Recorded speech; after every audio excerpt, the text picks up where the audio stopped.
काल आपण अध्याय 15 याला निरोप दिला.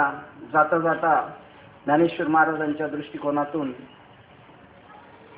ज्ञानकांडातला हा शेवटचा आणि गीतेचा शेवटचाच एक प्रकारचा.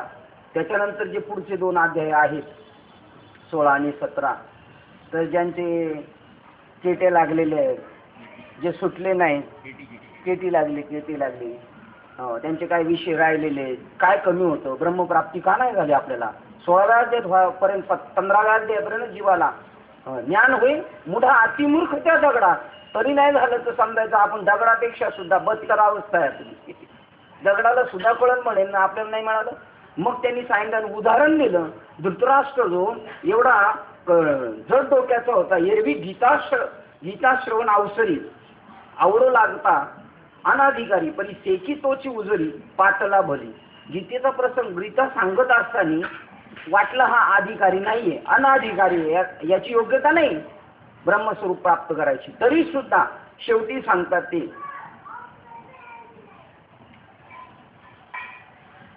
तैसी श्रीहरी वाक्याची अक्षरे संजय सांगितले आदरे, तीही अंधू तोही अवसरे सुखिया झाला. आणि जिथं जिथं सुख येईल संत वाङ्मयामध्ये तिथं काय आत्मसुख त्याला प्राप्त झालं शेवटच्या क्षणाला. आणि इथे हे सांगितलं की चांगलं कर्म नाम घेता वाया गेला, ऐसा कोणी ऐकेला. अशा प्रकारचं हे सांगितलं. आणि जाता जाता पुन्हा त्या महात्म्य सांगितले गीतेचं. ही गीता फक्त वाचण्याचं, बोलायचं, सांगायचं शास्त्र नाही. साचची बोलाचे नव्हे शास्त्र, पै संसार जिलतीचे हे शस्त्र. आणि आत्मा अवतरविते मंत्र अक्षरी, याच्यातून आत्मा प्रगट होणारा असंही गीताशास्त्र आहे. केवळ चांगलं सत्य म्हणून आम्ही बोलतोय असंही शास्त्र नाही. त्याच्यानंतर त्यांनी अजून सांगितलं, सांगा बरं, एखाद्याला रोग झालाय आणि तो रोग जाण्यासाठी जर त्यांनी अमृत पिलं तर त्याचा रोग जाईल आणि तो अमर सुद्धा होईल. त्याप्रमाणे सेविली अमृत सरिता, रोग दौडूनी पंडू सुता, अमरण उचिता देऊन घाली. रोग जाण्यासाठी अमृत पिला होता, पण रोग तर गेलाच, पण अमर झाला. तैसी गीता हे जाणतील या, काय विस्मोह मोह जावया. गीता जाणल्यावर काय फक्त मोह जाणार आहे? कारण अर्जुनाला मोह झाला होता, हे माझे नातेवाईक आहेत, आप्तेष्ट आहेत, यांना मी मारणार नाही. आणि हा जो मोह झाला होता तो मोह जाण्यासाठी गीता सांगितली. पण तिचं फक्त एवढंच काम नाही का मोह जाईल, परी आत्मज्ञानी आपैपे मिळजे येत. आत्मज्ञान आत्मस्वरूप आपोआप जीव होऊन जाईल. मग सांगा बरं, दुर्दैव ह्या लोकांचं, एवढी पारायण, एवढी ज्ञानेश्वरी किंवा एवढं खटाटप केला पार मारतात तरी यांना प्राप्त नाही झालं. किती दुर्दैव याच्यामध्ये. ते म्हणतात, सांगा. अजून एक दृष्टांत सांगितलं त्यांनी. ही गीता बोलण्याने, ऐकण्याने, अनुभवाने केवळ मलाच जाणते, दुसरं काही ती जाणत नाही. एक आत्म्याशिवाय दुसरं काही जाणत नाही. आणि एवढं करून जर यांना आत्म्याची भेट होत नाही तर मग काय उपयोग? मग एवढं करून सुद्धा ही जे बी काय बोलते तर आत्मा सोडून या गीतेचा विषय नाही, ती मलाच मिळवायचं सांगते. त्याप्रमाणे सांगितलं, जैसा ऐसा लागी सर्व प्रकारी, जैसा कल्लडू अनन्य सागरी, तैसा माते अवधारी बजिनला. जो जसं सागराचं शेवटी अंतिम साध्य काय आपलं पाण्याचं, नदीचं, गंगेचं, परमात्म्याला भेटणं, सागराला, त्याप्रमाणे ही देवाची भेट घालूनच देणार. याच्यात कोणत्याही प्रकारचा अन्यथा नाही. ईश्वर तत्व प्राप्तच होणार 15व्या अध्यायापर्यंतच. आणि धृतराष्ट्राला झालं, त्या आंधळ्याला झालं, आपल्याला नाही होणार का? कर्म आपला अनुकूल आहे. श्रीपाद बाबांच्या योगाने आपल्याला ही गोष्ट कळाली. जीवनात आपण उतरवण्यासाठी अट्टास करतोय. भगवत कृपेने त्याला चांगल्या प्रकारचं यश यावं आणि आपण याच्यामध्ये चांगल्या प्रकारे काय हो, त्याच्यामध्ये बहादर व्हावं, त्याच्यामध्ये एकदम निष्णात व्हावे याच्यामध्ये, अशी आपण ईश्वराकडे प्रार्थना करू. आणि 15वा अध्याय इथे संपला. त्याच्यानंतर 16व्या अध्यायाचं तात्पर्य वाचू आपण. 16वा अध्याय कशासाठी सांगितलेला आहे? 15व्या अध्यायापर्यंत जर सर्व प्राप्त झाले तर 16व्या अध्यायाचं प्रयोजन काय? गुणातीत होण्यासाठी ज्या निर्विशेष निरुपाधिक ब्रह्माचे आत्मतत्वाने ज्ञान संपादन करणे आवश्यक आहे, त्याचे स्वरूप अज्ञान, त्याचे स्वरूप ज्ञान संपादन करण्याचा प्रकार आणि फल याचे मागील अध्यायात वर्णन केले. 14वा अध्याय कोण होता? गुणत्रय योग. ते गुणत्रयाच्या पलीकडे गेल्यानंतर जीवना स्वरूपाचे ज्ञान होईल. या श्लोकात असं मूळ मनुष्यास उत्तम पुरुषास जाणण्याचा अधिकार आहे असे समजते. आणि 15व्या अध्यायात उत्तम पुरुष म्हणजेच परमात्मा एक प्रकारचा किंवा संत महात्मा, पण जास्त करून इथे पुरुषोत्तम योग म्हणजे परमात्म्याचं वर्णन केलेले 3 लोक या जगामध्ये राहतात. एक क्षर पुरुष, जो देहात आल्यानंतर समजतो मी जन्माला येतो मरतो असं समजतो तो क्षर पुरुष. आणि अक्षर पुरुष, त्याला हे कळत नाही मी मरणार आहे का जाणार आहे, जन्मणार आहे, दगड विंचू लोष्ट सर्प याच्यामध्ये मरतं, यांना काहीच कळत नाही. अज्ञान, इतर योनीच्या ठाई हा विचारच नाही, ते अक्षर पुरुष आहेत. आणि त्याच्याही पलीकडाचा जो परमात्मा आहे तो पुरुषोत्तम योग.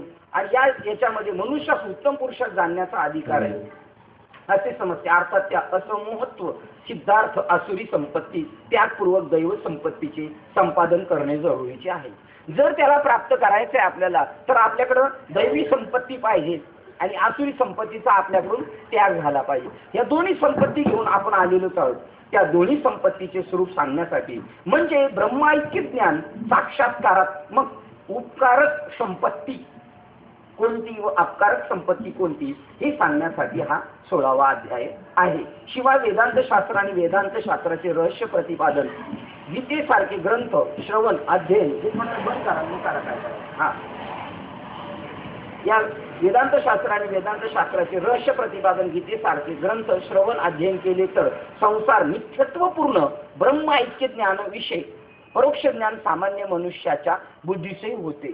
काय वाक्य सांगितले, पण अजून एका गधड्याला झालं नाही. यांचा मात्र पूर्ण ठाम निश्चय काय, शिवाय वेदांत शास्त्र आणि वेदांत शास्त्राचे रहस्य प्रतिपादन गीतेसारखे ग्रंथ, वेदांत शास्त्राचं मूळ गाभा सांगणारी गीता आहे आणि तिच्या गीतेचं ग्रंथाचं श्रवण अध्ययन केले तर थोडासा बारीक कर थोडंसं केले तर संसार मिथ्यत्वपूर्वक हे जर आपण खरोखर ऐकलं आणि आपल्याला जर कळलं तर संसार मिथ्यत्वपूर्ण ब्रह्म ऐक्य ज्ञान विषयक परोक्ष ज्ञान सामान्य मनुष्याचे होते. काय का संसार मिथ्या आहे आणि परमात्मा सार आहे आणि तोच मी आहे हे त्याला परोक्ष म्हणजे कमीत कमी बुद्धीच्या पातळीवर तरी कळेल, अनुभवाला नाही पण बुद्धीच्या वर. पण त्याचा सतत व्यासंग निधिध्यास ठेवले नाही तर याच्याशी आपल्याला सतत सतर्क राहिलं पाहिजे. रोज आपल्याला ह्या गोष्टीशी तादात्म्य ठेवलं पाहिजे, करंटमध्ये पाहिजे आपण याच्यात. त्याचा सतत व्यासंग निधिध्यास ठेवले नाही तर ते उत्पन्न झालेले कोवळे ज्ञान प्राय नष्ट होते.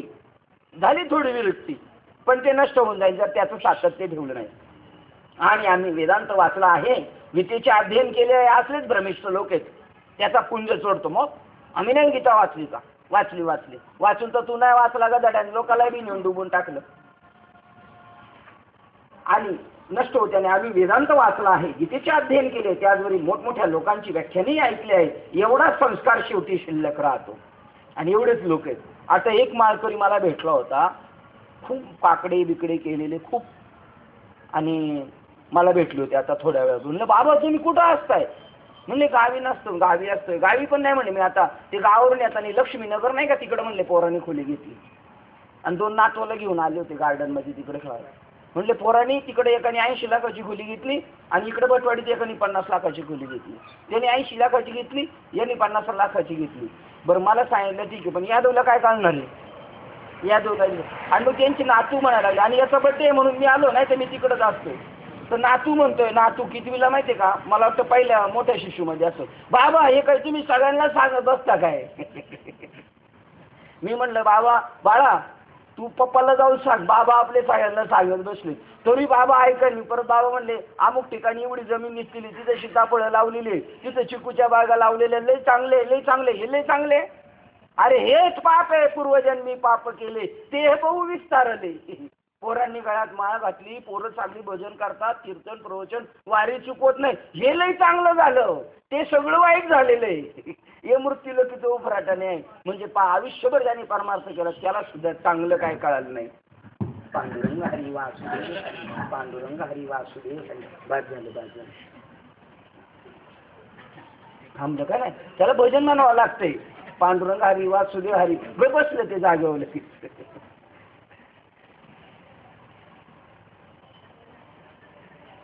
त्यावरील मोठमोठ्या लोकांची व्याख्याने ऐकली आहेत, एवढाच संस्कार शेवटी शिल्लक राहतो. अप्रतिबद्ध निरातिशय आनंदात्मक फल मात्र त्याचे पदरी पडत नाही.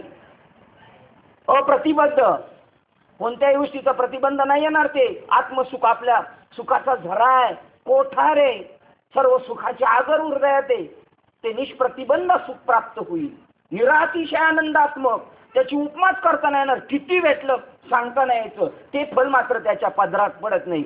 एवढे माळकरी येत नाही त्याच्यामध्ये मोडतात बरं का. हे दुर्दैव आहे, आपण हे सांगतोय, त्यांना जर कळलं तर त्यांचं परमभाग्य हे वाक्य रुतलं पाहिजे आतमध्ये, आणि मग सत्याच्या शोधासाठी ते फिरतील. बस नाही तर एवढेच संस्कार राहतील. काय लिहिलं, एवढं लिहिलंय साखरे महाराज.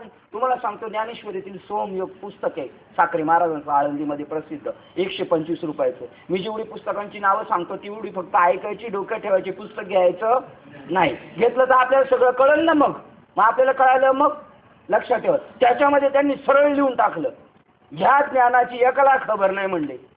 मुख्य नेतृत्वालाच नाही, म्हणजे प्रमुख महाराज जे मिरवतात ना असं त्यांनी, पण त्यांची भाषा अशी आहे ना, शालूतले जोडे नाही कळत. म्हणून नाथ महाराजांनी चपराक डायरेक्ट मारले. ते म्हणले मुख्य नेतृत्वालाच याची खबर नाही ज्ञानेश्वरीतील सोहमयोगाची, तर त्यांच्या पायाला लागलेले चाटू चमचे त्यांना काय कळणार आहे. बापरे, पण कळालं असं. आणि म्हणजे बाकीचे म्हणणार, हे रामकृष्णारी सोडून दुसरं काय नाही, दुसरं काय नाही. आणि मुख्य नेतृत्वालाच खबर नाही तर तुम्हाला काय कळणार. हा, गुरुचरम रिकामा आहे तर शिष्याच्या पदरात काय पडणार. किती लिहिलेलं आहे, पण ज्याचं भाग्यच उत्तम आहे त्याला कळेल याच्यातलं काय ठेवा काय सांगायचं नेमकं. यांना वीणा जोशी हीच ज्ञानेश्वरी वाचा आणि तीच घ्या. एवढ्यासाठी उत्पन्न झालेले परोक्ष ज्ञान, दृढ अपरोक्ष पर्यावसन दृढ एवढी अक्षर ती मोठाली आहेत ना, बापरे बाप. पण त्याच्यात एवढा गांभीर्य अर्थ आहे ना, या ज्ञानेश्वरीवरून वाटतंय ज्ञानाचं सागर त्या अभंगाशी उकललं ना, या अभंग या ज्ञानेश्वरीवरून कळत का किती मोठं गूढ ज्ञान आहे ज्ञानेश्वरानं. झालेले परोक्ष ज्ञान, दृढ परोक्ष ज्ञान पर्यावासी, म्हणजे झालेलं ते धरसोडीचं नको, दृढ झालं पाहिजे, त्याचं पर्यावसन त्याच्यात झालं पाहिजे. दृढतेमध्ये होण्यासाठी त्यास पोषक अशी दैवी संपत्ती, ज्ञानफलास प्रतिबंधक आसुरी संपत्ती या उभयतांची स्वरूपे सांगण्यासाठी हा 16वा अध्याय. मिळालेलं ज्ञान टिकलं पाहिजे आणि आसुरी संपत्ती आपल्या जीवनातून गेली पाहिजे. म्हणजे ज्ञान होणे पण आसुरी संपत्ती असतं, हे वाक्य मात्र आता नोट करून ठेवावं लागेल. काय अनुग्रह झाला, प्रबोध झाला, साक्षात्कार झाला तरी आसुरी संपत्ती आहे आणि ती त्यागली पाहिजे. हे माझ्याकडे म्हणून दाखवत नाही तुम्हाला, ते बहुतेक प्रत्येकाने घ्या. हे बघा हे पुस्तक, बापरे बाप, एवढं जबरदस्त पुस्तक आहे ना ज्ञानेश्वरीच्या ह्याच्यामध्ये. बरं त्यांनी सांगितलं की हे जर पुस्तक वाचलं तुम्ही, याच्यापेक्षा मी जास्त मोठं जाड पुस्तक करू शकलो असतो, अनेक अभंगातली प्रमाणं दिली असती, पण त्याचा विस्तार लय झाला असता. म्हणून फक्त ज्ञानेश्वरीतील सोहमयोग काय चांगल्याला माहित नाही. पानसरे बाबांना दिलं बरं का, मारुती बाबा पानसरे, त्यांना वाचायला म्हणलं. बाबा बघा, बापरे, ते म्हणले हा, तर ते म्हणले बापरे एवढं गूढ ज्ञान, आणि हे असं महाराज दाखवून म्हणले, असं म्हणले दाखवून महाराज, असंच दाखवून ठेवलेलं आहे म्हणले. म्हणले समाजात नाही ना, ते म्हणले 101% नाही आहे ज्ञान समाजामध्ये. पहा हे पुस्तक आणि अजून एक ज्ञानदेवाची मुक्ताबाई समज, ते अनुग्रह आणि हे प्रबोध आहे. हाय रे बाप रे बाप, काय परम भाग्य आपलं. 700 वर्षापूर्वी ज्ञानेश्वरांनी राखून ठेवलेलं बी, ते कोणाला नाही चोरलं, आपण गाण्या माफेला देत. आपल्या घरात ठेवलेलं राखून बी शेंगदाण्याचं. सांगितलं नाम घ्यावं बाबा, आपल्याला भगवंताने जी कला दिलेली आहे त्या कलेचा आपण फायदा घ्यायचा, कुणाकडे जास्त मागायचं नाही, जिथे देईल ते घ्यायचं, म्हणजे बरं आहे असं. बघा आता तसं गुंजाळाजी म्हणते ज्ञानदेवाजीने नामे विने व्यर्थ, म्हणजे नामशिवाय जगू नको असं माऊली म्हणतात. का कळत नाही लोकांना, त्याचं सरळ उत्तर आहे त्यांचं कर्म संपलेलं नाही आणि म्हणून त्यांना ती गोष्ट समजत नाही. तर असा हा 15वा अध्याय आहे. याच्यामध्ये ह्या गोष्टी आपल्याला मिळाल्या. आपण भाग्यवान आहे. 700 वर्षापूर्वी राखून ठेवलेले बी, घरातले आई वडील सुद्धा पोराला राखून ठेवलेले बी खाऊन नाही देत बरं का. आहे की नाही वाढून साहेब? नाही ते ठेवलेले, ते ठेवून इथले, ते पेरण्यासाठी ठेवले. तसं हे पेरण्यासाठी ठेवले, सगळ्या पोरांना थोडी खायला देणार आहे. बरोबर, ती पोरांसाठी नाही का आहे. एका बीजा केला नाश, मग भोगिले कणीस, मग कणीस भोगले. हे ज्ञानेश्वरी म्हणजे कणीस आहे, पण बीज कळालं पाहिजे त्यात. आधी बीज एकली नामे बीज, नामा म्हणे नाम ओंकाराचे मूळ, ओंकाराचं सुद्धा मूळ नाम आहे. नामा म्हणे नाम ओंकाराचे मूळ, ब्रह्म ते केवळ उभे विटेवरी. अशा प्रकारचा हा 16व्या अध्यायाला आपण प्रारंभ करू आणि 16व्या अध्यायाच्या सुरुवातीच्या ओळी आहेत त्याच्यावर आपण थोडंसं लक्ष टाकू आणि पुढे भरभर वाचत जाऊया. आपण जीवनात म्हणतो आम्ही गुरु केले तर ही फलश्रुती आपल्याला प्राप्त झाली पाहिजे. असं झालं तरच आपण गुरु केलेत म्हणून म्हणायचं. नाहीतर ज्ञानेश्वर महाराजांनी 13व्या अध्यायात सांगितलं आंधळ्याच्या हातात दिवा दिला. का उपयोगाचा? ते दुसऱ्याला जाऊन धडकलं, दुसरं त्याला येऊन धडकलं. कारण का? आंधळा त्याला दिवा मिळाल्यामुळं काय झालं, तो बेफिकीर झाला. त्याला वाटतं माझ्याकडे दिवा आहे, पण तुला दिसत नाही ना. तसं नाम घेतलं, गुरु केले, पण फलश्रुती नाही, काही उपयोगाचं नाही. पहा गुरूंचं काम काय, पैसे लुटणारे डॅम्बिस लोक या जगात निर्माण झाले, पण माऊलीचा बोध नाही कळून दिला. पहा हे आळंदीमध्ये मोठमोठाले बॅनर लावलेले ह्या वाक्याचे, मावळविती विश्वाभासू. श्री गुरुचं काम आहे. हे जे दिसतंय ना विश्व, हे तुमच्या डोळ्यापुढे दिसलं ना बाहेर तर खरा गुरु म्हणायचं तो, नाही तर नुसत्या बिदाड्या घेणार आहे. मावळविती विश्वाभासू, हा विश्वाचा जो भास दिसतोय तो मावळून जाणार, दिसणार नाही. सूर्य मावळल्यानंतर परत दिसत नाही. आपले आई वडील बघा आपल्याला बोलवायला यायचे, पूर्वीच्या काळात आता नाही. 10-15 वर्षापूर्वी स्टँडला आले ना तरी आपण गाडीत बसलो तरी ते जायचे नाही, तरी हात करत राहायचे. आता त्यांना का आपला हात आणि तोंड दिसत असतो का? गाडी पुढे गेले तरी 100 फूट मीटर तरी सुद्धा जोपर्यंत गाडी दिसते तोपर्यंत ते तिथूनच पाहत बसायचे ना हात करायचे, आणि गाडी गेली का मग ते जायचे. आपण त्यांना दिसायचो नाही, पण आता गाडी दिसत नाही म्हणजे पोरगा मुंबईला पोहोचला. तसं मावळविती विश्वाभासू नवल उदयला चंडांशू, असा आमच्या जीवनात सूर्यप्रकाश उगवला बाबा. अहंकार निशी घनदाट गुरु वचने फुटली पाठ. असा सूर्योदय झाला आमच्या जीवनात. नवल उदयला चंडांशू, आद्वय बीजाणू विकासू वंदू माथा. आद्वय बीजाणू विकासू वंदू, अशी सूर्यविकास कमळं असतात. ती सूर्य उगवल्यावरच उमलतात आणि सूर्य मावळला का मिटली जातात.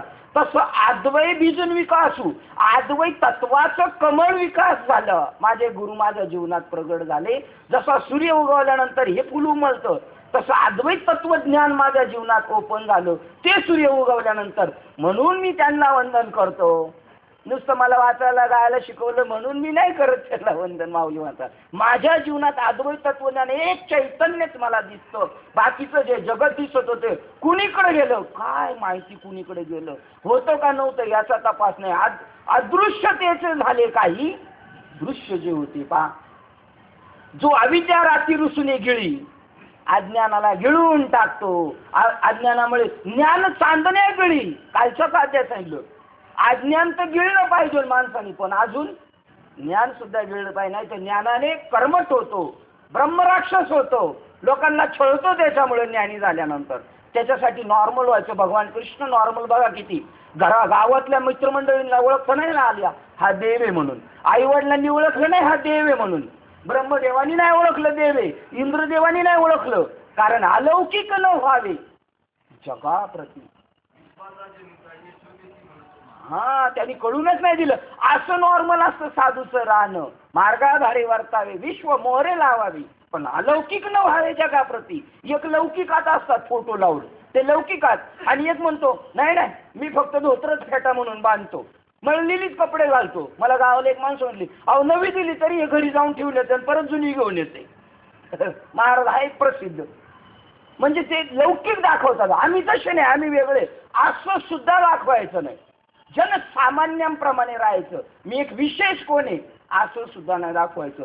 पहा ते म्हणतात श्री सद्गुरूला सूर्याची उपमा देऊन महाराज म्हणतात विश्वाच्या आभासात नाहीसा बाधित करणारा, अद्वैत स्थितीरूपी कमलाला सर्व दळी संपूर्णतया उमलविणारा असा अत्यंत आश्चर्यकारक सूर्योदय झाला आहे, त्याला माझा नमस्कार आहे. आपलं जीवन आहे, आपलं भाग्य आहे. ज्ञानेश्वरी वाचताना आपल्या डोळ्यातून घळघळ घळघळ अश्रू चालले पाहिजे. काय मला ठेवा प्राप्त झाला. साधारण किती दिवसांनी तरी मुलगीची आईची गाठ झाली तर रडते ती, आणि अलौकिक माझं आत्मसुख किती वर्षापासून गेलेलं होतं ते मला मिळालं. बाप रे बाप. 1000 रुपयाची नोट हरवली भेटली तरी ते लय खुश होते. आमची गाडी चोरी गेली होती 23 दिवसांनी भेटली. ज्यांनी सांगितलं तेव्हा माझ्या डोळ्यात पाणी आलं होतं, गाडी भेटली. पहा म्हणजे एक जडाबद्दल जर तुम्हाला असं आहे तर जे तुमचं ओरिजिनल स्वरूप आहे त्याच्याबद्दल नको वाटायला. तया उमलवणारा असा अत्यंत आश्चर्यकारक सूर्योदय झाला आहे, त्याला माझा नमस्कार असो. जो श्री गुरु रूपी सूर्य उगवल्याबरोबर अज्ञान रूपी रात्रीचा नाश करून व ज्ञान आणि अज्ञान रूपी चांदण्या नाही तशा करून, चांदण्या अज्ञानाचं अंधाराचं चमकतात ना चांदण्या, सूर्यप्रकाश झाल्यावर चमकतील. मग ज्ञान अज्ञान ही चांदणी, अज्ञान सुद्धा चांदणीच. अरे आत्मज्ञानी पुरुषाच्या पुढे कोणीच नजरेला नजर मिळवू शकत नाही. एवढं सामर्थ्य आहे बाबा. सामर्थ्य काय आहे सांगताच येणार नाही. ते अज्ञान ज्ञान नाश करून, अज्ञान व ज्ञानरूपी चांदण्या नाहीशा करून ज्ञानी लोकास, विचारवान मुमुक्षास आत्मबोधाचा संशय विपर्यात्मक अभ्र रहित सुधीन करतो. पहा काय काय वाक्य. विपर्यात्मक भलतं ज्ञान नाही, ओरिजिनल. आत्मबोधाचा संशय विपर्यात्मक अभ्ररहित. सूर्य उगवलाय पण सूर्य दिसत नाही. कशामुळं? आभाळ आलं. हा अभ्ररहित सुधीर उगवला. कोणत्याही प्रकारचं एवढं सुद्धा अज्ञान माझ्या जीवनात राहिलं नाही. माऊली 16व्या अध्यायात सांगतात, गुरुचं जर केले असेल तर असा फायदा झाला पाहिजे. नाही तर समजायचं केलेच नाही आपण. उगाच कुठं काहीतरी कोणला तरी गाण्या मोप्यालाच काहीतरी नमस्कार करतो आणि त्याच्या पाठीमागे पोहतोय. जो सूर्य उगवल्यामुळे प्रकाशित होणारा प्राप्तकाली आत्मज्ञानाची दृष्टी प्राप्त होऊन जीवरूपी पक्षी मी देह आहे अशी देह अभिमान गळती सोडून जातात. सूर्य उगवल्या का पक्षी कसे घाटातून उडून अन्न चारा शोधायला जातात. तसा आत्मज्ञानाचा दिवस उजळला. तसा सूर्य उगवल्यामुळे जीवरूपी पक्षी जो आत्मा या देहात मी देह आहे असं म्हणत होता, तो देहरूपी अशी देह अभिमान रूपी घरटी सोडून जातात. ते पुन्हा परत माघारी देहबुद्धीवर येतच नाही. असे एकदम विरळे असतात. बरं जगाच्या बाजारात असे नसतात, एवढी लोक नसतात. असा मिळाला का आपलं परम भाग्य समजायचं. आपल्याला मिळालं, फक्त आपल्याला समजला पाहिजे. अजून त्याचं पूर्णपणे आत्मा आपण आनंद लुटला पाहिजे. जीवरूपी घरटी सोडून जातात. वासनात्मक लिंग देह सूक्ष्म देहरूपी कमलाच्या पोटात जीव चैतन्य रूपी भ्रमर जो अविद्येने अडकलेला असतो, गुंतलेला असतो ना. म्हातारं सुटाव म्हणून किती प्रयत्न करतात लोक. पाणी पाच, बाबा सोडव रे, बाबा सोडव, माझ्या आईला लई त्रास होतो, बापाला. अरे तुझ्या आई बापाला सोडवायचं ते हे ज्ञान आहे. तिथं लईतले देहातून सुटल, ते कुत्रे मांजराच्या याच्यात जाईल. पण इथून वासनात्मक लिंग देह सूक्ष्म देह कमलाच्या पोटात जीव चैतन्य रूपी भ्रमर जो अविद्येने अडकलेला होता, तो जीव चैतन्य रूपी भ्रमर जो अविद्येने अडकला होता, त्याची ज्या श्री गुरुरूपी सूर्याच्या उदयामुळे लिंग देहात्मक बंधनापासून मुक्तता होते. आणि हा लिंग देह म्हणजे वासनात्मक देह संपला ना का पीठ झाकून सुद्धा ठेवायची गरज नाही, कारण तो येणारच नाही. त्या अज्ञान रूपी लिंग देहामुळे वासनेमुळे जन्म घ्यावा लागतो. जन्म घेणे लागे त्याच देहाचा वास केला. हे देह जाळून उपयोगाचं नाही आपला. हा देह जाळून आला तरी ते मरून उठल परत आपलं गचुंड धरायला येईल. तो देह त्याचा जाळायचा आहे. शब्दरूप शस्त्राधिकांच्या विसंवादात्मक अडचणीमध्ये सापडतात.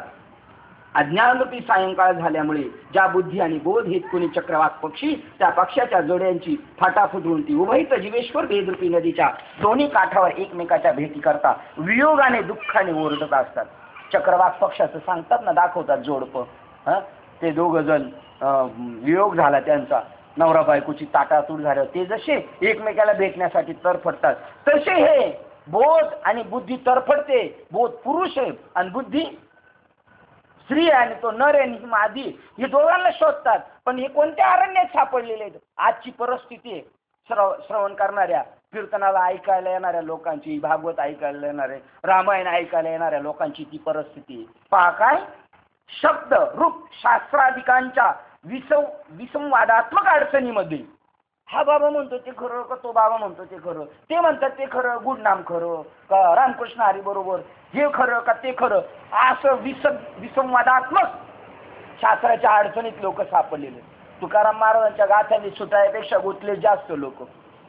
ज्ञानेश्वर महाराजांची ज्ञानेश्वरी वाचून सुटण्यापेक्षा जास्त लोक गुंतले, कारण त्या वादात त्या अरण्यात शब्द जालम महाअरण्यम. एखाद्या महाअरण्यातून एखादा माणूस सुटू शकतो, पण या शब्दजालाच्या अरण्यात सापडलेला जीव सुटू शकत नाही. पण मी सुटलो. आणि अशा याच्यात सगळे आजकालची जनता सापडलेली. कोणती? का विसंवादात्मक. याच्यात हे खरं का ते खरं, हे खरं का ते खरं, आणि याच्यामध्ये बोध आणि बुद्धी यांची ताटातूट झालेली. या ज्ञानेश्वरीमध्ये हे एक चित्र असं काढून ठेवलं पाहिजे या साईडला. असं विश्वात्मक बोध दाखवलाय आता नवीन आलेल्या ज्ञानेश्वरी, तिच्यात नाही. आणि तो मधील जलप्रवाह वाहतोय, आणि इकडं बुद्धी आणि इकडं बोध, असे दोन चक्रवाक पक्ष आहेत. आणि ते म्हणतात कधी आमचं ऐक्य होईल, कधी ऐक्य होईल. आणि भ्रमरूपी भवनदी संसार मध्ये त्याच्यामध्ये काय चित्र काढलं, काय बुद्धी असेल या लोकांची. ही साधना करणाराची बुद्धी बरं का. जो आत्मज्ञानाची साधना करतो त्याला जे सुचल असं काहीतरी करावं म्हणून. बुद्धी आणि बोधरूपी चक्रवाक पक्षाच्या जोडप्याला चिदाकाशात एकमेकाच्या भेटी करता वियोगाने दुःखाने ओरडत असतात. त्या बुद्धी आणि बोधरूपी चक्रवाक पक्षाच्या जोडप्याला चिदाकाशरूपी भुवनातील या श्रीगुरूपी सूर्योदयाच्या प्रकाशामुळे एकत्र मिळून ऐक्याने समाधान उपभोगतो. त्या बुद्धीची बोधाची गाठ झाली ना, मग ऐक्य सद्गुरू या दोघांची गाठ घालून देतो. आणि जोपर्यंत असं न तोवरी या साधना बजावं लागेल आणि परमात्म्याची म्हणजे सद्गुरू या दोघांची गाठ घालून देतो. ज्या श्रीगुरूरूपी सूर्योदयामुळे उजाडलेल्या पहाटेच्या वेळी भेदरूपी चोरवेळी नाहीशी होती. म्हणजे निसंशय ब्रह्मज्ञान होतं, निसंशय आत्मज्ञान. सकाळचं उजाडलं तरी तू उजाडलेलं नसतं. आमच्याकडं आम्ही लहान होतो, प्रसाद एवढे आमची आत्याला घाबरायची, ती आमच्या बाजूलाच राहायला, आमच्या घरी झोपायला यायची. आणि रात्रीचे ढेकणं चावायला लागल्या उठून सगळी, झोपच नाही आली. आणि 12-12:30ला बाहेर येऊन पाहिलं तर अरे लख टिपूर चालणं. त्यांना वाटलं पाठ झाली, 5 वाजलेत. उठले सगळे गरम पाण्याने आंघोळी बिंगोळी करून वाट बघत बसलेत वाटेवर. कशाची? सूर्यदेव व्हायची. अरे अजून कसं होईना, अजून कसं. परत झोपली आंघोळ करून, मग 8ला उठली सकाळी. तसंही तर सांगतात ते श्रीगुरूरूपी सूर्योदयामुळे उजाडलेल्या पहाटेच्या वेळी भेदरूपी चोरवेळही नाहीशी होते. म्हणजे निसंशय नक्कीच आहे का. काही लोक बोल अजून मला म्हणतात हो नक्कच का हो आत्मज्ञान आहे, नक्कच का संसार खोटा आहे. कौगच आपल्या मनाची बुद्धी तशी समजूत करायची पाहत. म्हणजे निसंशय नाही, भेदाची चोरवेळ अजून शिल्लक आहे. पण ही मात्र खरा गुरुच्या माध्यमातून ती निघून जाते आणि नाहीशी होते. व योगी व साधक हेच कोणी पांतस्त ते आत्मानुभवरूपी वाट चालावयास लागतात. याला म्हणतात प्रस्थान. आणि मग ते दिन एक दिवस मार्गक्रमण करत चालले. त्या तू इकून गेला इकडून आला, जा तिकडे जा, नाही तर गप बस, देव कान कापीन. ज्या श्री गुरुरूपी अति गप बसणार आहेत का? गप बसलं. ज्या श्री गुरुरूपी सूर्याच्या विवेकरूपी किरणाच्या ते पांतस्त आत्मानुभवरूपी वाट चालायला लागतात. ज्या श्री गुरुरूपी सूर्याच्या विवेकरूपी किरणाच्या संबंधाने ज्ञानरूपी सूर्यकांत मनातून निघालेल्या ठिणग्या प्रदीप्त होऊन त्या संसाररूपी वने जाळून टाकतात. हे दिसलं नाही पाहिजे, आपण याच्यात गुंतलो नाही पाहिजे. आपल्या ज्ञानरूपी ठिणग्या जर उडाल्या तर जळून जाईल सगळा संसार, दिसणारच नाही. हे दिसतंय हे सुद्धा जळून राहणार, काहीच दिसणार नाही. म्हणजे काहीच दिसणार नाही. परत डोक्यात काही घेऊन जाऊ नका बरं का. म्हणजे आहे तसं सगळं दिसणार, पण तुम्हाला हे कळणार कापूस आहे, कपडा दिसतोय ना, आता टोपी दिसते ना, रुमाल दिसतोय ना, पण याचं सगळ्याचं मूळ काय? बस एवढं ज्ञान होणार नाही तर परत म्हणणार अजून असं काय झालं नाही, मग परत ऑपरेशन करायला जाऊया. म्हणजे नेमकं समजलं पाहिजे, हा कापूस आहे, हा कपडा आहे, हा भेद राहणार.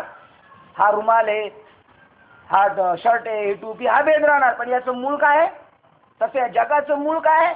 आत्मा ब्रह्म आहे. आणि हा भेद मात्र कायम राहणार, व्यावहारिक भेद मात्र शिल्लक राहणार. ज्या श्रीगुरूपी सूर्याच्या विवेकरूपी किरणाच्या संबंधाने ज्ञानरूपी सूर्यकांत मनातून निघालेल्या ठिणग्या प्रदीप्त होऊन त्या संसाररूपी वनी जाळून टाकला. याच्यावर तुकाराम महाराजांनी 16 अध्यायातल्या ह्या ओळींवर तुकाराम महाराजांना एक अभंग स्फुरला. वैराग्याच्या श्रेणी लागल्या शरीरा आणि ज्ञानाग्नी चेतला ब्रह्मत्वेची ज्ञानरूपी ठिणग्या उडायला लागल्या आणि चेतला तो पेटला ब्रह्मस्वरूपाची. वैराग्य झालं, सगळं जळून गेलं त्याच्यामध्ये जेवढं दिसत होतं गबाळ ते. ज्या श्रीगुरूपी सूर्याच्या प्रखर किरणाचा समुदाय ब्रह्मस्वरूप रूपी माळ जमिनीवर स्थिर झाला असता सिद्धांत रूपी मृगजळाचा पूर आलेला दिसतो, महासिद्धी रूपी. आणि मग मात्र ज्या वेळेला तुम्ही आपण अशा वाटेवर जाऊ ना, हे बिचारे इथंच जाऊन फसले. दुर्दैव यांचं हे फसले इथं. ज्या वेळेला आपण तिथपर्यंत जाऊ, एकदम लास्ट टोकाजवळ जाऊ, त्यावेळेला इथं आपली फसू शकतो, इथं फसू शकतो. इथं महासिद्धीरूपी मृगजळ पूर येतो, मृगजळाचा पूर येतो. कोणता? महासिद्धीरूपी. पण माऊलीने हरिपाठात क्लिअर करून टाकलं, रिद्धी सिद्धी निधी अवघीच उपाधी जाऊ, त्या परमानंदी मन नाही, त्या स्वरूपाशी प्रेम नाही, म्हणून याच्यात ते गदडी गुतली. आणि त्याच्यानंतर नाथ महाराजांनी तर क्लिअरच करून टाकलं, सिद्धीला विपिसे कोण काय आपुसे, कोण त्याला कुत्रा विचारतो. नेले राजहंसे पाणी, काय राजहंस पाणी नेल, तसं तिथे मात्र माणूस टिकला पाहिजे. आणि इथं मात्र महाराजांच्या दांड्या गुल होतात, मोठमोठ्या महाराजांच्या दांड्या तिथं जाऊन गुल होतात बिचारे, तिथंच अटकून जातात. ज्या श्रीगुरूपी सूर्याचा प्रखर किरणाचा समुदाय ब्रह्मस्वरूप रूपी माया जमिनीवर स्थिर झाला असता महासिद्धीरूप मृगजळाचा पूर आलेला दिसतो. ते ब्रह्म मी अशा वृत्तीज्ञानात्मक मध्यान्ह काळी शिष्याला प्रत्येक बोधरूपतो म्हणजे सर्वंत अंतर्यामी समव्याप्त असणाऱ्या ब्रह्मभावाचा आत्मतत्वाने होणाऱ्या बोधात्मक माथ्यावर श्री गुरुरूपी सूर्य आला असता शिष्याची आत्मस्वरूप विषयक भ्रांती देह तादात्म्य भ्रांती ही कोणी एक छाया ही ब्रह्म ऐक्य बोधरूपी पायाखाली दडून पडते. कापुराच्या वाती उजळलेला ज्योती हाच समाप्ती ज्यावेळेला मध्यान्ह होतो आणि श्री गुरुरूपी सूर्य ज्यावेळेला बरोबर मध्यान्ह आला डोक्यावर आला, गुरु दिसत नाही, शिष्य दिसत नाही, मी देव हे दिसत नाही आणि मी आत्मरूप हे दिसत नाही, त्याची सावली त्याच्याच पायाखाली लपून जातील, दिसत नाही. हा काय काय बोध सांगितलंय. माथ्यावर श्रीगुरूपी सूर्य आला असता शिष्याची आत्मस्वरूप विषयक भ्रांती हे तादात्म्य भ्रांती ही कोणी एक छाया ती ब्रह्मैक्य बोधरूपी पायाखाली दडून लपते, ती संपून जाते. त्यावेळी अशी मायारूपी रात्रच उर्वरित राहत नाही. सांगा बरं, माया अरुणबाबा म्हणतात सांगायची माया, माया नाही सांगायचं नाही, असं सांगत जायचं. एवढं का कळणार आहे का लोकांना म्हणतात. तिथं असलं तरी नाही सांगायचं म्हणतात माया हे म्हणायचं सांगा. हा आणि ते सांगतात अभंग म्हणतात. काय माया म्हणजे काय, कोणता अभंग म्हणतात, बहीण कुणाची भाऊ कुणाचा, लय चालीत म्हणतो कसा हंटर येऊन पटका मारत राहायचा. बहीण कुणाची, कुणाची भाऊ कुणाचा, हा कोण कुणाचे सगळे सोयरे मेल्यावरती तुटतील धागे दोरे भरला प्राण्या मायेचा बाजार. हीच माया आहे. हिला लात मारून हाकलून द्यायची, पण घरातल्यांना नाही लात मारून हाकलून द्यायचं बरं का. त्यांच्यावर फक्त नश्वर प्रेम आहे ते काढून ओरिजिनल प्रेम त्यांच्यावर दाखवायचं, एक आत्म्यावरचं प्रेम त्यांच्यावर दाखवायचं. त्यावेळी अशी मायारूपी रात्रच उर्वरित राहत नाही. आणि जरी आई वडील तुमच्या घरातलं कोणी गेलं तुम्हाला काय दुःख वाटणार नाही, कारण तो गेलाच नाही, आलाच नव्हता तर गेला कुठं तो. अशी भूमिका, एवढी दृढ भूमिका झाली पाहिजे आपली. त्यावेळेस अशी मायारूपी रात्रच उर्वरित राहत नाही. तर मग त्या रात्रीतील विश्वरूपी भास स्वप्नासह विपरीत ज्ञानरूपी निद्रेचा सांभाळ आठवण तरी कोण करणार. माया शिल्लक नाही राहिलं तर हे काय दिसणार आहे विपरीत ज्ञान, आणि काय दिसणार आहे तुम्हाला विश्वाचं विश्वरूपी भास सुद्धा शिल्लक राहणार नाही. आणि याची आठवण आणि सांभाळ तरी कोण करणार. म्हणून त्या अद्वै बोधरूपी नगरात महानंदाची दाटी विपुलता होऊन आत्मानुभवाची देवघेव मंद होऊ लागते. मग बाबाकडे जाणं येणं सुद्धा बंद होऊन जाणार. ते झालं पाहिजे. मग परिपक्व झाला, अजून बाबाकडे जातो आणि बाबाही म्हणतो येतो येत जा. कधी आता ह्या वेळेला केळी आणली का, पुढच्या वेळेला सफरचंद घेऊन आला, त्याच्यामुळे पुढे पेढे आणले, पेढे ठेवून दे ग, संध्याकाळी आपण स्वीट डिश करून खाऊ. असे भिकारी सांगा बरं कशात काय वाक्य बघा. म्हणून अद्वै बोधरूपी नगरात, कोणत्या नगरात, अद्वै बोधरूपी महानंदाची दाटी विपुलता होती. पंढरपूरमध्ये कशी दाटी होते, पाहुणे आल्यावर घरात कशी दाटी होती, तशी कशाची दाटी होते, महाआनंदाची दाटी होते. आणि होऊन एवढी दाटी झाल्यानंतर आता कोण कोणाला आनंद घेणार, सगळी दाटीच झाली महाआनंदाची, तर ही घ्या महाआनंद, तो घ्या आनंद, असं जाणार कुठे शिल्लक. म्हणून आनंद भुवनाची देवघेव, आनंद अनुभवाची देवघेव मंद होऊ लागते. आता देण्यासारखं घेण्यासारखं बाबा म्हणले माझ्याकडे काय राहिलं नाही बाबा, सगळं लुटून नेलं तुम्हाला, आता काय शिल्लक राहिलं, आता सगळं तुझ्याकडे दिले, आता तुझा आनंद तुझ्या बरोबर आहे का नाही. किंबहुना याप्रमाणे मुक्त कैवल्य रूपी भ्रम निवृत्त सोहम वृत्तीरूप बद्ध कैवल्य सापेक्ष वृत्ती शून्य दृढ मात्र ब्रह्मस्थिती रूपी उत्तम दिवस नेहमीच्या श्रीगुरु रूपी सूर्याच्या तेजामुळे प्रकाशित होतो. काय किंबहुना याप्रमाणे मुक्त कैवल्य रूपी सोहम वृत्तीरूप बद्ध कैवल्य सापेक्ष, बद्ध कैवल्य सापेक्षच्या विरुद्ध काय सोम आहे, बद्धाच्या अहमच्या विरुद्ध सोमला किंमत आहे. अहम संपल्यावर सोमला काय किंमत आहे. जसं नवीन लग्न झालं आणि 6 महिन्यातच नवरा मेला, आता तिला सून म्हणून सुद्धा टिकवत नाहीत लोक. जाऊ दे तिची वटी भरून जाऊ द्या, तिला जाऊ द्या तिची वटी भरून, कारण तिला कशामुळे किंमत होती. अजून बघा बाबा एक वाक्य सांगतात, नवऱ्यामुळे ती बाकीच्यांची उठाठेव करती, सासऱ्याची जावेची दिराची. नवऱ्याच नाही तर ह्या गड्यांचं काय काम आहे मला, नाही घर लय चांगलं आहे, सासूले चांगले, नवरा गेला मरून, सासूले चांगले, ननले चांगले, दीरले चांगले, काही त्रास नाही देते. आम्ही राहायचं कोणासाठी तुला? त्यांच्यासाठी. तसं अहम संपला, सोम सुद्धा संपला. कैवल्यरूपी भ्रमनिवृत्त स्वमृत्यूरूप बुद्ध कैवल्य सापेक्ष वृत्ती शून्य दृढ मात्र ब्रह्मस्थिती रूप उत्तम दिवस नेहमी. म्हणजे अहम बी शिल्लक नाही, सोहम बी शिल्लक. मी मुक्त आहे ही बी कल्पना संपली. आणि बद्ध ही सुद्धा. नाना तुमच्या कीर्तनातले एक प्रमाण माझ्या डोक्यात राहिले. बद्ध मुक्त, बद्ध आणि मुक्त मायेची कल्पना पडली होती ती जीवा भ्रांती कैसी. बद्ध आहे मी मुक्त ही मायेची कल्पना होती. आता माया शिल्लक नाही राहिली, मग मी बद्ध आणि मुक्त कुठे शिल्लक राहील? आणि अजून जर मी मुक्त आहे, मी मुक्त आहे, मग तू उलट बद्ध आहे. मग येड्यावाणी करतो खुशाल तू. आणि म्हणून असं वाङ्मयामध्ये सापडत नाही. तुकाराम महाराज म्हणलेत ना मी मुक्त आहे मुक्त, त्यामुळे हे बी म्हणायला लागले. तुकाराम महाराज कधी कधी म्हणले होते मुक्त आहे? आता का म्हणायचा विषय का अनुभवाचा विषय? जेलमधून सुटल्यावर तो म्हणलं का मी जेलमधून सुटलो? उलट तो कोणाला कळून बी देत नाही का मी जेलमध्ये होतो म्हणून. पोराचं लग्न जमवायचंय, पोरीचं लग्न जमवायचंय, आणि नाचक्की का समारंभ करून घ्यायची काय मी जेलमध्ये होतो म्हणून. तसा तो कळून नाही देत मी जेलमध्ये बी नव्हतो. कोणत्या जेलमध्ये? संसारूपी जेलमध्ये नव्हतो. नेहमीच्या श्री गुरुपी सूर्याच्या तेजामुळे प्रकाशित असा दिवस आपल्या जीवनात उजडला पाहिजे का आता अज्ञान आपल्या दृष्टीपुढे ठिकाणी नाही राहिलं पाहिजे. असा गुरुची कृपा झाली पाहिजे तरच कृपा झाली म्हणायचं. काय सांगू आता संतांचे उपकार. वाजवायला यायला लागले, चल होय बाजूला. वाजवायला यायला लागलं म्हणजे श्री संतांचे उपकार आहेत. नाही गायला यायला लागलं, नाही सांगायला यायला लागलं, नाही. गुरुचे उपकार म्हणजे असं बस मी जन्माला येत नाही, मरत नाही, मी सगळं मीच नटलेलो आहे. बापरे, ही खरी गुरुची कृपा आहे. श्री गुरुपी सूर्य निजात्म स्वरूप, श्री गुरु रूपी सूर्य निजात्म स्वस्वरूप आकाशाचा राजा असून नित्य बोधरूपी त्याचा उदय सदा असतोच. तो राजा आहे त्या स्वरूपाचा, त्याच्या ठिकाणी सतत उदय आहे त्याचा, कधीच तो दिवस मावळत नाही त्यांच्या ठिकाणी. असून नित्य बोधरूपी त्याचा उदय सदाच असतो. तथापि भ्रमनिवृत्त नंतर त्याचवर उदय झाल्याचा व्यवहार मात्र होतो. तो उदय झाल्याबरोबर पूर्वाधिक दिशासह उदय व अस्त या सापेक्ष धर्माचे अस्तित्व नाहीसे करतो.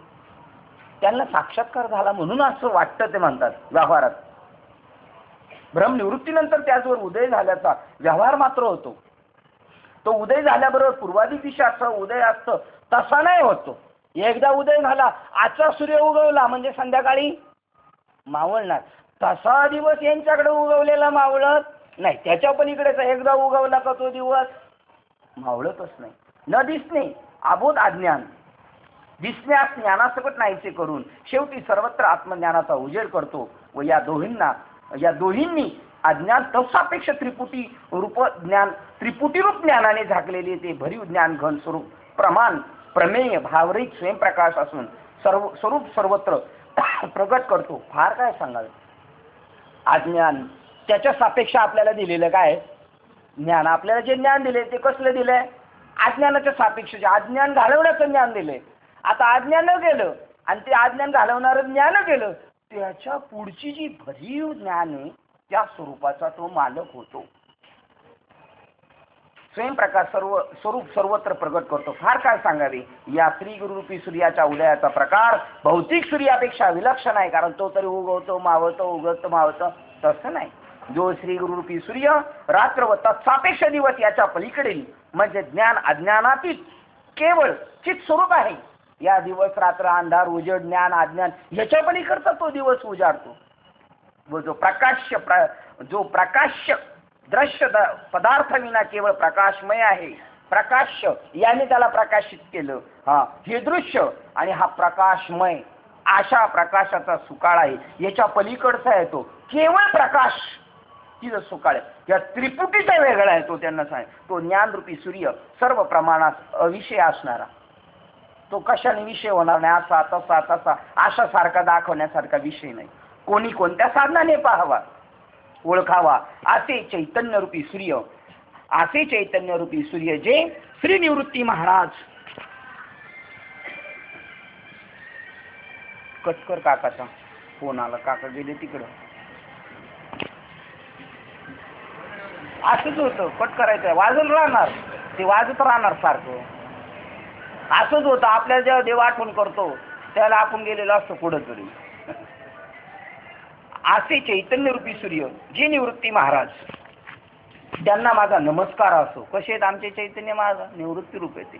श्री ज्ञानेश्वर महाराज आणखी म्हणतात, त्यांची वाणीने शब्दद्वारा केलेली स्तुती ही बाधकतेस येते, म्हणून ती शोभत नाही. खऱ्या गुरुचं वर्णन करू शकत नाही. करायला गेले ना उलट मळ लागत राहतो. सूर्यासारखं म्हणल्यानंतर सूर्याला जी कमीपणा आहे तो त्यांना लागला जातो. चंद्रासारखा शीतल म्हणल्यानंतर ते रात्रीचं जास्त दिवसा नसतं, तसा कमीपणा लागतो. आणि आता तो उलट आहे असं वर्णन करणारा आवडतो. असं वर्णन करायला लागलं ना, माझे गुरु असे, माझे शिष्य का खाली गुरुला आवडतं. आणि त्याच्यात जर शेजारी जर सूत्रसंचालन कटकट करायला लागला तर गुरुच त्याला म्हणतो, बोलू दे ना, बोलू दे, थोडं बोलू दे, माझ्याबद्दल बोलतोय, जरा बोलू दे त्याला. बघा नमस्कार असो. त्या ज्ञानेश्वर महाराजांना आणखी म्हणतात, त्यांची वाणीने शब्दद्वारा केलेली स्तुती ही बाधकतेस येते, म्हणून ती शोभत नाही. कारण ज्यावेळेस स्तव्य बुद्धीसह स्तुती करणारा स्तोत्र वस्तव्य ही त्रिपुटी नाहीशी होते, तेव्हा श्री गुरुदेवाच्या महतीच्या योग्यतेच्या मानाने खरी स्तुती होते. मुख गिळून राहणं तेव्हाच खरं सगळं आपल्याला कळतं. कारण वर्णन करायला लागल्यानंतर ते वर्ण विषयच नाही, तो त्याच्याबद्दल काहीतरी आपल्याकडं न्यूनता राहणार. त्यापेक्षा बस नमस्कार बाबा, बस मधले बाबा एक वाक्य विचारायचे. बाबाला जर बऱ्याच दिवसातून भेटले एखाद्या साधकाला तर पहिले त्याला विचारायचे, कसं काय भाऊ, बरं चाललंय ना? तो जर सांगायला लागला, हा आता पोरगा डिप्लोमा करतोय, दुसरा डिग्रीला आहे, उसळ आलाय तुटायला, बाबा म्हणायचे बरंच चाललंय याचं. आणि दुसऱ्याला विचारलं ना, बरं आहे ना? मग हा बाबा तुमच्या आशीर्वादाने बरं चाललंय. एवढं म्हणलं का खरं बरं चाललंय? लय पाट्याच्या पाट्या उठण्याला लागलं का समजा ते हे घसारलं म्हणून, असं माऊली म्हणतात. काही न जाणणे सर्व वस्तूचे ज्ञान नाहीसे होणे, हे ज्याला जाणणे होय व मौन धरून राहणे. काही न जाणणे हेच खरं जाणणे. गप बसून राहिले मौन. काही न जाणणे सर्व वस्तूचे ज्ञान नाहीसे होणे, हेच ज्याला जाणणे होय व मौन धरून वा बोलण्याच्या सापेक्ष असे मौन टाकून काही एक वर्णन न करणे, हेच ज्याचे वर्णन करणे होय. आणि आपण काहीच न होऊन ज्या श्रीगुरूंना आपल्या ठिकाणी आणता येते, म्हणजे त्याच वेळेसच त्यांची आत्मतत्वानी प्राप्ती होते. त्या तुमची स्तुती करण्याच्या हेतूने पश्यंती व मध्यमा या वाचा बरेच वैखरीच्या पोटात घालून लय पावतात. अशा त्या तुम्हालाही अद्वयानंद रूपी गुरु मी सेवकपणाच्या नात्याने शब्दाची स्तुतिरूप अलंकार घालतो. हेही कमीपणाचे असल्यामुळे तो माझा अपराधच आहे, तरी ते सहन करून आपण त्याचा स्वीकार करावा. कारण एखाद्या दारिद्र्यास अमृताच्या सागराचे दर्शन झाल्यावर तो त्याच्या योग्यतेनुसार त्याचा स्वतः आपण पाहुणचार करणार, पण त्याला स्वतःचेच भान न राहता तो जसा भाजीपाल्याचीच त्यास मेजवानी करण्याचा प्रयत्न करतो, त्या ठिकाणी भाजीपाल्याची किंमत मनात न आणता पक्वान्न समजून त्याच्या हर्ष निर्भय होऊन पाहुणचार करण्याचा पूर्ण उत्कट इच्छेची विशेष किंमत मानली पाहिजे. अथवा सूर्याला काडबतीने त्याच्या दिव्य तेजापुढे कोणी ओवाळू लागला असता, त्या ठिकाणी काडबतीच्या उजेडाचा कमीपणा मनात न आणता त्याच्या भक्तीचे विशेष मानून पाहिले पाहिजे. पूर्ण अमृत त्याला मिळालं तर त्याला ते सुचत नाही काय करावं काय. ते भाजीपाल्याच्या मेजवानी देते कोणाला? अमृताच्या सागराला. तरी पण अमृताने ते नाही पाहायचं, भाजीपाला म्हणून स्वीकार करायचा. पहा भगवान कृष्ण तिने साली दिल्या आणि घर त्यांनी खाऊन टाकलं, तरी त्यांनी काय पाहिली? पोहे सुदामदेवाचे फके मारी कोरडीची. हा, दिल्लीची बोर उष्टी खाल्ली. म्हणजे काय सांगले? बिलाड्या पण कोळी काका म्हटले, बघा तुम्ही कोणाच्याही घरी गेले, तुम्हाला चहाने जरी त्रास होत असेल तरी त्याने केलेला चहा अर्धा कप तरी घ्यायचा. ते लई समाधान वाटतं. नाही त्याला असं वाटतं महाराज असेच गेले, असं त्याला समाधान वाटतं. त्याच्या भक्तीची किंमत करायची, त्याच्या भावनेची किंमत करायची. लहान बालकाला योग्य काय व अयोग्य काय हे जर समजले तर मग बालक ते काय? माऊली म्हणतात, मी बालक आहे, मला काय कळते काय बोलावं, पण तुम्ही आई आहे ना, मग घ्या आमचं पदरात.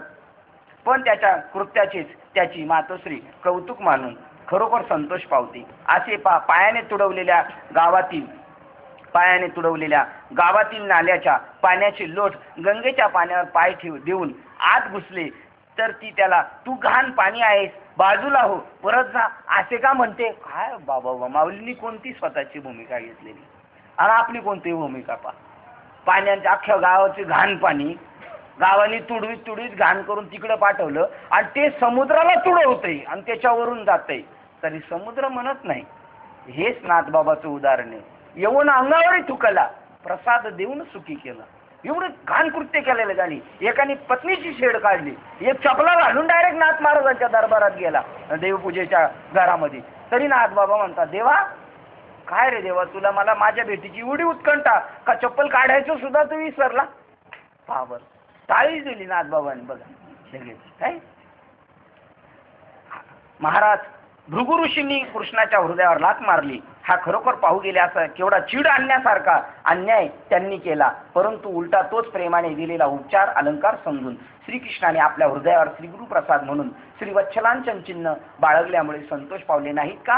किंवा अंधाराने भरलेले जग सूर्यासमोर आल्याबरोबर उजेडाने भरते, त्यावेळी सूर्याने अंधारा वा त्या आकाशास मागे सररे म्हणून म्हटले आहे काय? त्याप्रमाणे हे श्रीगुरु भेदबुद्धीची तराजू करून त्याच्या एका तरंड्यात तुम्हाला व सूर्याला एका तरंड्यात घालून तुमची त्याच्याशी तुलना केली. हा माझ्या हातून घडलेला ह्या घडलेल्या अपराधाची श्रीगुरु आपण एक वेळ मला क्षमा करावी.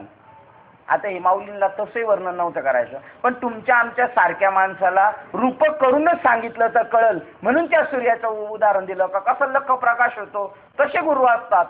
पण त्याच्याही पलीकडे तेही बी क्लिअर केलं, तो रात्रीचा मावळतो, दिवसा बी कधी कधी जातो, तसा नाहीत आमचे गुरु असं बी सांगितलं. पण माझा अपराध तरी आता अपराध नाही केला तरी ते म्हणतात अपराध पोटात झाला, आणि आपण अपराध करून म्हणतो मग आम्ही काय केलंय? तुम्ही काहीच नाही केलं.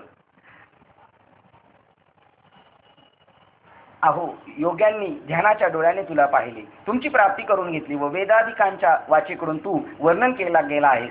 त्यात जे जसे तुम्ही सहन केले ते आम्हासही करा.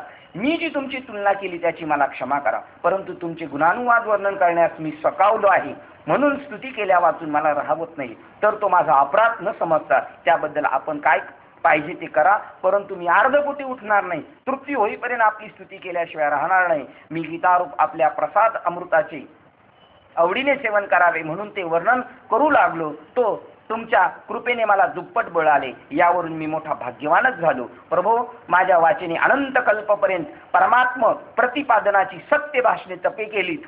त्या तपाचे फळे गीता नामक महादीप मला मिळाले.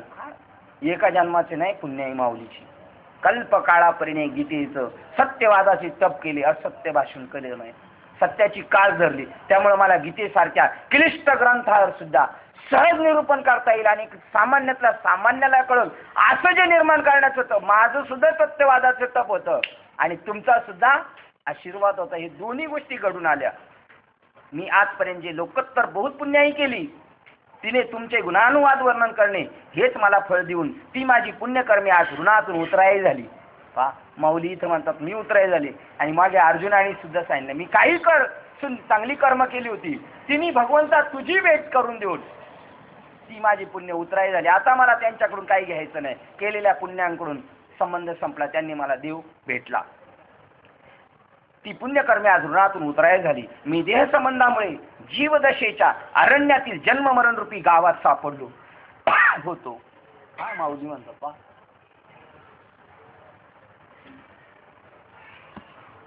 मी देह संबंधामुळे जीवदशेच्या अरण्यातील जन्म मरण रूपी गावात सापडलो होतो. ती सर्व माझी पीडा व दुर्दशा आज आपण फार दूर केलीत. कारण जी गीता या नावाने प्रसिद्ध आहे व अविद्येचा नाश करून बलवान झाली आहे ती गीता रूपी तुमची कीर्तीच होय. आम्ही वर्णन करण्यासारखी ती झाली आहे. दारिद्र्याचे घरी अकस्मात सहज लक्ष्मी महालक्ष्मी जर घेऊन येऊन बसली तर मग त्याला दरिद्री म्हणता येईल का? आमच्या शेजारी एक माणूस राहतो, तो मला गोष्ट सांगतो कधी कधी. तुला माहिती का टाटाच्या घरी कोण आलेलं आहे का? टाटाच्या घरी लक्ष्मी नेहमी. ते म्हणले टाटाच्या घरी एक दिवशी खरोखर महालक्ष्मी आली. तेव्हा त्याची बायको, त्या टाटाची बायको म्हटली थांब लक्ष्मी तुला कुंकू लावते. आणि मग कुंकू आणायला आतमध्ये गेली तशी मागच्या घराने यांनी पळून गेली आणि लक्ष्मी दरवाजातच उभी राहिलेली आणि ती गेली निघून. कशासाठी? टाटाच्या घरी लक्ष्मी थांबवली. काय कशी युक्ती? तशी माऊली म्हणतात आम्ही दारिद्र्यवान होतो पण आमच्या घरी महालक्ष्मी वास करायला आली, म्हणजे तुमचं आमच्यावर कृपा झाली. अथवा अंधाराच्या जागी दैवयोगाने सूर्यच पाहुणा आला. अंधाराच्या जागी दैवयोगाने सूर्यच पाहुणा आला तर तो अंधारच जगाला प्रकाशमय होणार नाही का? मग आम्ही नाही का आता आम्ही काय करू शकत? तुमच्या योगाने ज्या ईश्वराची योग्यता पाहिली असता त्यापुढे एवढे अफाट जग ज्या ईश्वराची योग्यता पाहिली असता त्यापुढे एवढे अफाट जग हे परमाणू एवढेही दिसत नाही. तो ईश्वर भक्तीने भक्ताच्या इच्छेने रूप पाहिजे ते रूप धारण करीत नाही काय? होय सांगू तैसा होय. होय भक्ती केली तैसा एवढा मोठा काय ते अजून एवढा प्रभू भावे तिने संपुष्ट राहावे. त्याचं दुसरं एक त्रैलोक्याचा तो यशोदा त्याला गाज भरवी. हा केवढा मोठा प्रभू तरी तो यशोदेशी म्हणतो आई आणि त्याला पृथ्वीचे नेतृत्व केले यशोदा त्याशी गाज. एवढा मोठा पण तो भक्तासाठी छोटा होती की नाही. त्याप्रमाणे मी गीतेचे व्याख्यान करणे म्हणजे आकाशाच्या पुष्पाचा वास घेण्यासाठी अघटित करणे तर खरीच, पण आपण समर्थ असल्यामुळे माझी ती हौस पूर्ण केली. म्हणून महाराज आता तुमच्या प्रसादाने गीतेतील प्रसंग गंभीर अशा सर्व श्लोकाचा अर्थ मी स्पष्ट सांगेल असे ज्ञानदेव म्हणतात. यापुढे अध्याय संगती सांगतात. तरी 15व्या अध्यायात श्रीकृष्णाने त्या अर्जुनास सर्व शास्त्र सिद्धांत स्पष्ट करून सांगितला आहे. कारण ज्याप्रमाणे अंगात मुरलेल्या रोगाची उत्तम वैद्याने चिकित्सा करून रोग निदान ठरवावे, त्याप्रमाणे निरुपाधिक ब्रह्मज्ञान व्हावे म्हणून कार्य कारणात्मक उपाधीचे स्वरूपच, पण त्याची वृक्षाबरोबर रूपकाने संपूर्ण तुलना करून सांगितली. आणि असा जो देहातीत जीवात्मा तो पुरुष या शब्दाने स्पष्ट करून सांगितला, त्याने उपाधियुक्त जे क्षराक्षर चैतन्य याचेही ज्ञान करून दिले. नंतर पुढे केवळ शुद्ध जे आत्मतत्व ब्रह्म ते उत्तम पुरुष या शब्दांचे निमित्त करून स्पष्ट केले आहे. आत्मप्राप्ती करता अंतरंग व बळकट निश्चित चरमफल पर्यावसी श्रेष्ठ साधन जे ब्रह्म ऐक्य ज्ञान तेही स्पष्ट करून सांगितले. आत्मज्ञान प्राप्त होण्यासाठी काय? ब्रह्म ऐक्य ज्ञान झालंच पाहिजे. बाबांचं वाक्य आत्मज्ञान तयार आहे, काय व्हायला पाहिजे? तत्वज्ञान व्हायला पाहिजे. म्हणून आता या अध्यायात निरूपण करण्याचे असे काहीच उरले नाहीये खरे, तरी पण आता श्री गुरु व शिष्य यांच्या स्नेहातिशयामुळे बोललेलीच गोष्ट पुन्हा बोलण्यात येत आहे. याप्रमाणे 15व्या अध्यायात सांगितलेल्या सर्व गोष्टी असंख्य ज्ञानांना पूर्ण रीतीने समजून आल्या, पटल्या. परंतु त्याच्यातूनही इतर जे काही मुमुक्ष होते ते याविषयी उत्सुक तीव्र इच्छावान झाले. कारण हे मर्मज्ञ अर्जुना, असा जो मी पुरुषोत्तम त्याला जो चतुर्पुरुष ब्रह्मज्ञानाच्या साधनाने प्राप्त करून घेऊन आत्मतत्वाने भेटतो तोच सर्वज्ञ आहे व तोच पुरुष खरा भक्त श्रेष्ठ व भक्तीची सीमाई होय. कोण? त्या पुरुषोत्तमाला कशाने प्राप्त करून घेतो? ब्रह्मज्ञानाच्या साधनाशिवाय तो पुरुषोत्तम कळूच शकत नाही. असे त्रैलोक्य नायक भगवान श्रीकृष्णाने 15व्या अध्यायाच्या शेवटी श्लोकात परम संतोषाने बोलले. त्या प्रसंगी त्यांनी ज्ञानाचेच विशेष वर्णन केले आहे की ज्या ज्ञानामुळे संसाराचा घोट घेऊन निराश करून ब्रह्मदर्शन होण्याबरोबर पाहणाऱ्या जीवाला त्याच्या आत्मस्वरूपाचे ब्रह्मस्वरूपाने ज्ञान होते व त्या जीवाला आनंदरूपी साम्राज्यावर पट्टाभिषेक केला जातो. काय ओळी जबरदस्त, बाप रे बाप. हो, असं ज्ञान आहे. त्या ज्ञानाचा एकच घट घेतला. पहा ते एक रूपक आहे. स्वस्त बैसोनी सद्गुरु पासी प्याला घेतला नामाचा, तोच अमृताचा डाव मांडिला, विठूचा गजर हरिनामाचा झेंडा रोविला. स्वस्त बैसोन सद्गुरु पासी प्याला घेतला नामाचा, तोच अमृताचा डाव मांडिला. असे त्रैलोक्यनाथ भगवान श्रीकृष्णाने 15व्या अध्यायाच्या शेवटी सांगितले. ज्ञानाचेच विशेष वर्णन केले की ज्या ज्ञानामुळे संसाराचा घोट घेऊन निराश करून एका घोटाबरोबर संसाराचा नाश. बापरे, आपण आम्ही ते घेतलंय म्हणतात पण संसाराचा नाश नाही झाला. संसार मग तुम्ही नसेल अमृत नसेल घेतलं, मग भाताची पेच पेला असाल तुम्ही. असं माऊलीचं म्हणणं आहे. भाताची पेच पिऊन पुढे अमृताचे परिणाम दृष्टीत पडतात का? अजून संसार दिसतोय, घोट नाही घेतला, काय नाही, म्हणजे मग भाताची पेच पेली अमृताचे परिणाम आपल्या बापाने ठेवलेत नाही. की ज्या ज्ञानामुळे संसाराचा घोट घेऊन निराश करून ब्रह्मदर्शन होण्याबरोबर एकदा ब्रह्मदर्शन झाल्याबरोबर पाहणाऱ्या जीवाला त्याच्या आत्मस्वरूपाचे ब्रह्मस्वरूपाने ज्ञान होते व तो त्या जीवाला आनंदरूपी साम्राज्यावर पट्टाभिषेक केला जातो. तो राज्याचा अधिपती घोषित केला जातो. मालक हे श्रीपाद बाबाचं कर्तृत्व आहे. हे एवढे बी सांगायचं काम करतात ना, यांचा तो राज्यावर पट्टाभिषेक केलेला आहे. त्यांना साम्राज्याचे मालक केलेले. देवघेवीचे व्यवहार करू शकतो, मोक्षाची सोडी बांधणी करे, कैवल्याची देवघेव करतो, हे पकवान विकायचं काम करतात. काय दरिद्री माणसं. एकाला मी ज्ञानेश्वरी आणायला सांगितली, 90 रुपयाला ज्ञानेश्वरी होती तेव्हा. तर तो म्हणला 5 रुपये द्यायला पाहिजे बाबा, आळंदीवरून आणलेत म्हणून, घ्या आता कपाळावर मारून. बरं, मी म्हणलं 100ची नोट दिली, 5 तर रिटर्न द्यावे ना.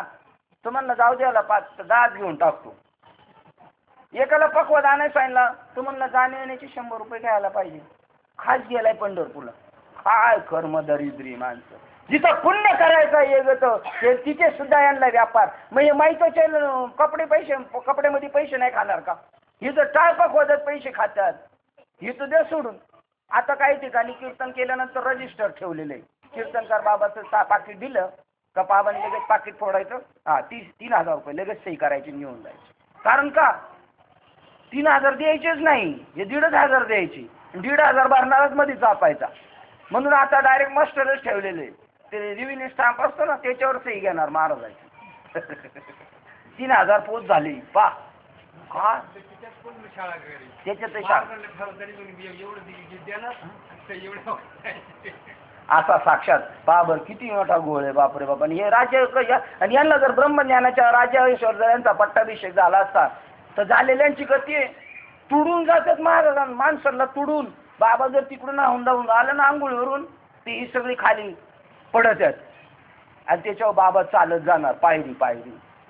आता सांगा बरं, हरिओम सारखा असं ना त्याच्यावर बाबा जर असा मजबूत असला, जीवच जाईल बिचाऱ्याचं. सांगा एवढा गदाडा कारभार, म्हणजे किती अज्ञानी हो, किती अज्ञानी. आणि या गदाड्यांच्या हाताने चला काय नाचू कीर्तनाचे रंगीन लावू, ज्ञानदीप विझवतील लावायच्या ऐवजी. असा साक्षात ब्रह्मप्राप्तीचा एवढा बलवत्तर निश्चय फलदायी दुसरा उपायच नाही. एवढ्या याच्यापेक्षा अजून काय, ब्रह्मज्ञानाचा एका घोटात संसार संपतो आणि ब्रह्मराज्याचा पट्टाभिषेक करतोय, राजा चक्रवर्ती करतात. याच्या पलीकडे अजून काय त्याचं भूषण सांगावं. असा साक्षात ब्रह्मप्राप्तीचा एवढा बलवत्तर निश्चित फलदायी दुसरा उपायच नाही. म्हणून सर्व उपाय यथार्थ ज्ञानाचाच उपाय राजा आहे असे श्रीकृष्ण देव म्हणाले. ज्ञानाशिवाय तरी ज्ञानाविनं काही धुगणेच नाही. ज्ञानाशिवाय वैर पहा, कालचं जे ओळ होती काय यांना काल सांगितले ना जाता निवड, माते नेनोनी भजन ते वायाची का ज्ञान, मला न ओळखता केलेलं भजन ते वायाची का ज्ञान. काय नको काय केलं त्यानं, काय नको काय केलं म्हणजे भजन नाही केलं का? अहो भजन करताना दिसत होता तरी पण काय नको काय केलं. माते नेनोनी भजन ते वायाची का ज्ञान, म्हणून कर्माचे डोळे ज्ञान ते निर्दोष व्हावे, ज्ञान व्हावं ते पण दोषरहित ज्ञान व्हावं. याप्रमाणे आत्मज्ञानाची इच्छा करणारे जे जिज्ञासू होते त्यांनी संतोष पावलेल्या चित्ताने व आदराने आपला प्राण जीव ज्ञानावरून वळून टाकला. आणि एवढं जर साम्राज्य एवढं भेटतं तर ज्ञानासाठी नको का आपण लोंढा वळायला. एखादं काम करीत असलं तरी साहेब करा ना, साहेब करा ना, साहेब करा ना, काय साहेब करणार. आणि इथं जर गुरुच्या मागं त्या संताच्या मागं बाबा बाबा एवढा बाबाला मस्का बी नाही लावायला लागत, बाबा लगेच देऊन मोकळं होतं, लगेच मोकळं होतं. तोच खरा बाबा आहे, तो हेलपाटे बी मारायला लावत नाही.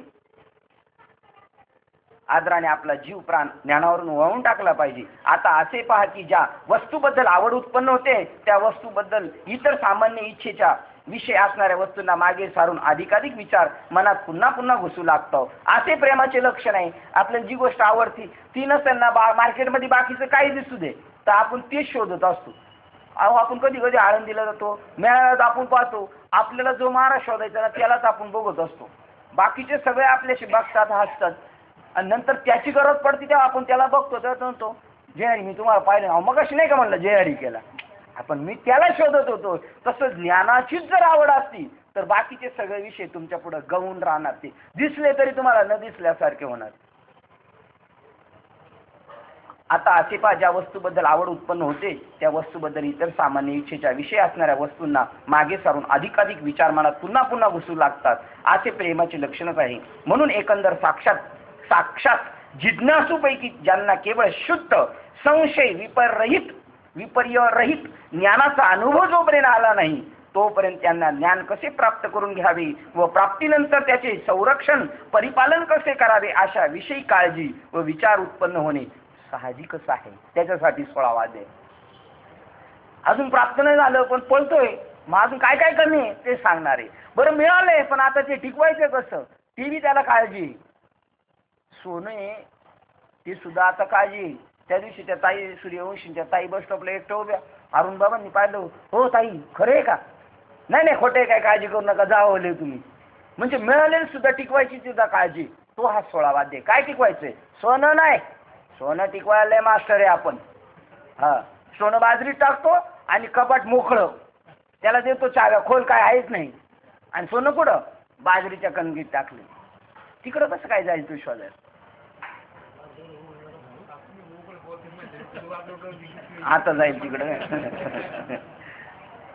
एकंदर साशंक जिज्ञासूपैकी ज्यांना केवळ शुद्ध संशय विपर्यरहित ज्ञानाचा अनुभव जोपर्यंत आला नाही तोपर्यंत त्यांना ज्ञान कसे प्राप्त करून घ्यावे व प्राप्तीनंतर त्याचे संरक्षण परिपालन कसे करावे अशाविषयी काळजी व विचार उत्पन्न होणे साहजिक आहे. म्हणून तेच यथार्थ अपरोक्ष ब्रह्म ऐक्य ज्ञान आपल्यास कसे प्राप्त होईल व प्राप्त झाल्यावर ते कसे वृद्धिंगत दृढ होईल, किंवा ज्या ज्ञानास उत्पन्न होईल किंवा जे ज्ञानास उत्पन्नच होऊ देत नाहीत व उत्पन्न झाले असताही त्यास आडमार्गच लावतात, अशा अर्थात ज्ञानास विघ्न करणाऱ्या विरुद्ध कोणत्या गोष्टी आहेत हे समजले पाहिजे. आणि त्या या अध्यायात सांगणार आहे. एक तर ज्ञानाला उत्पन्नच होऊ नाही देत, आडमार्गाला घेऊन जातात त्या, किंवा उत्पन्न झालेलं टिकत नाही त्याला, अशा त्या दोन गोष्टीचे इथे सांगितले. मग ज्ञानप्राप्तीच्या विरुद्ध जशी जी सामुग्री असेल तिची वाट मोकळी करून म्हणजे ती सोडून देऊन ज्ञानप्राप्तीस हितकर अनुकूल अशी कोणती सामुग्री आहे तिचाच मनोभावे विचार करावा. याप्रमाणे ज्ञानप्राप्तीची इच्छा करणाऱ्या तुम्ही सर्व मुमुक्षूंनी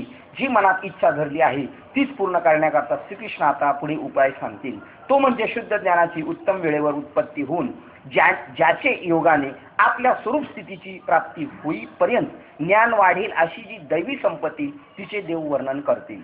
आणि जी आसुरी संपत्ती राग द्वेषास थारा आश्रय देऊन उत्पन्न झालेल्या ज्ञानाचा नाश करते त्या घोर अशा आसुरी संपत्तीचे देव वर्णन करतील.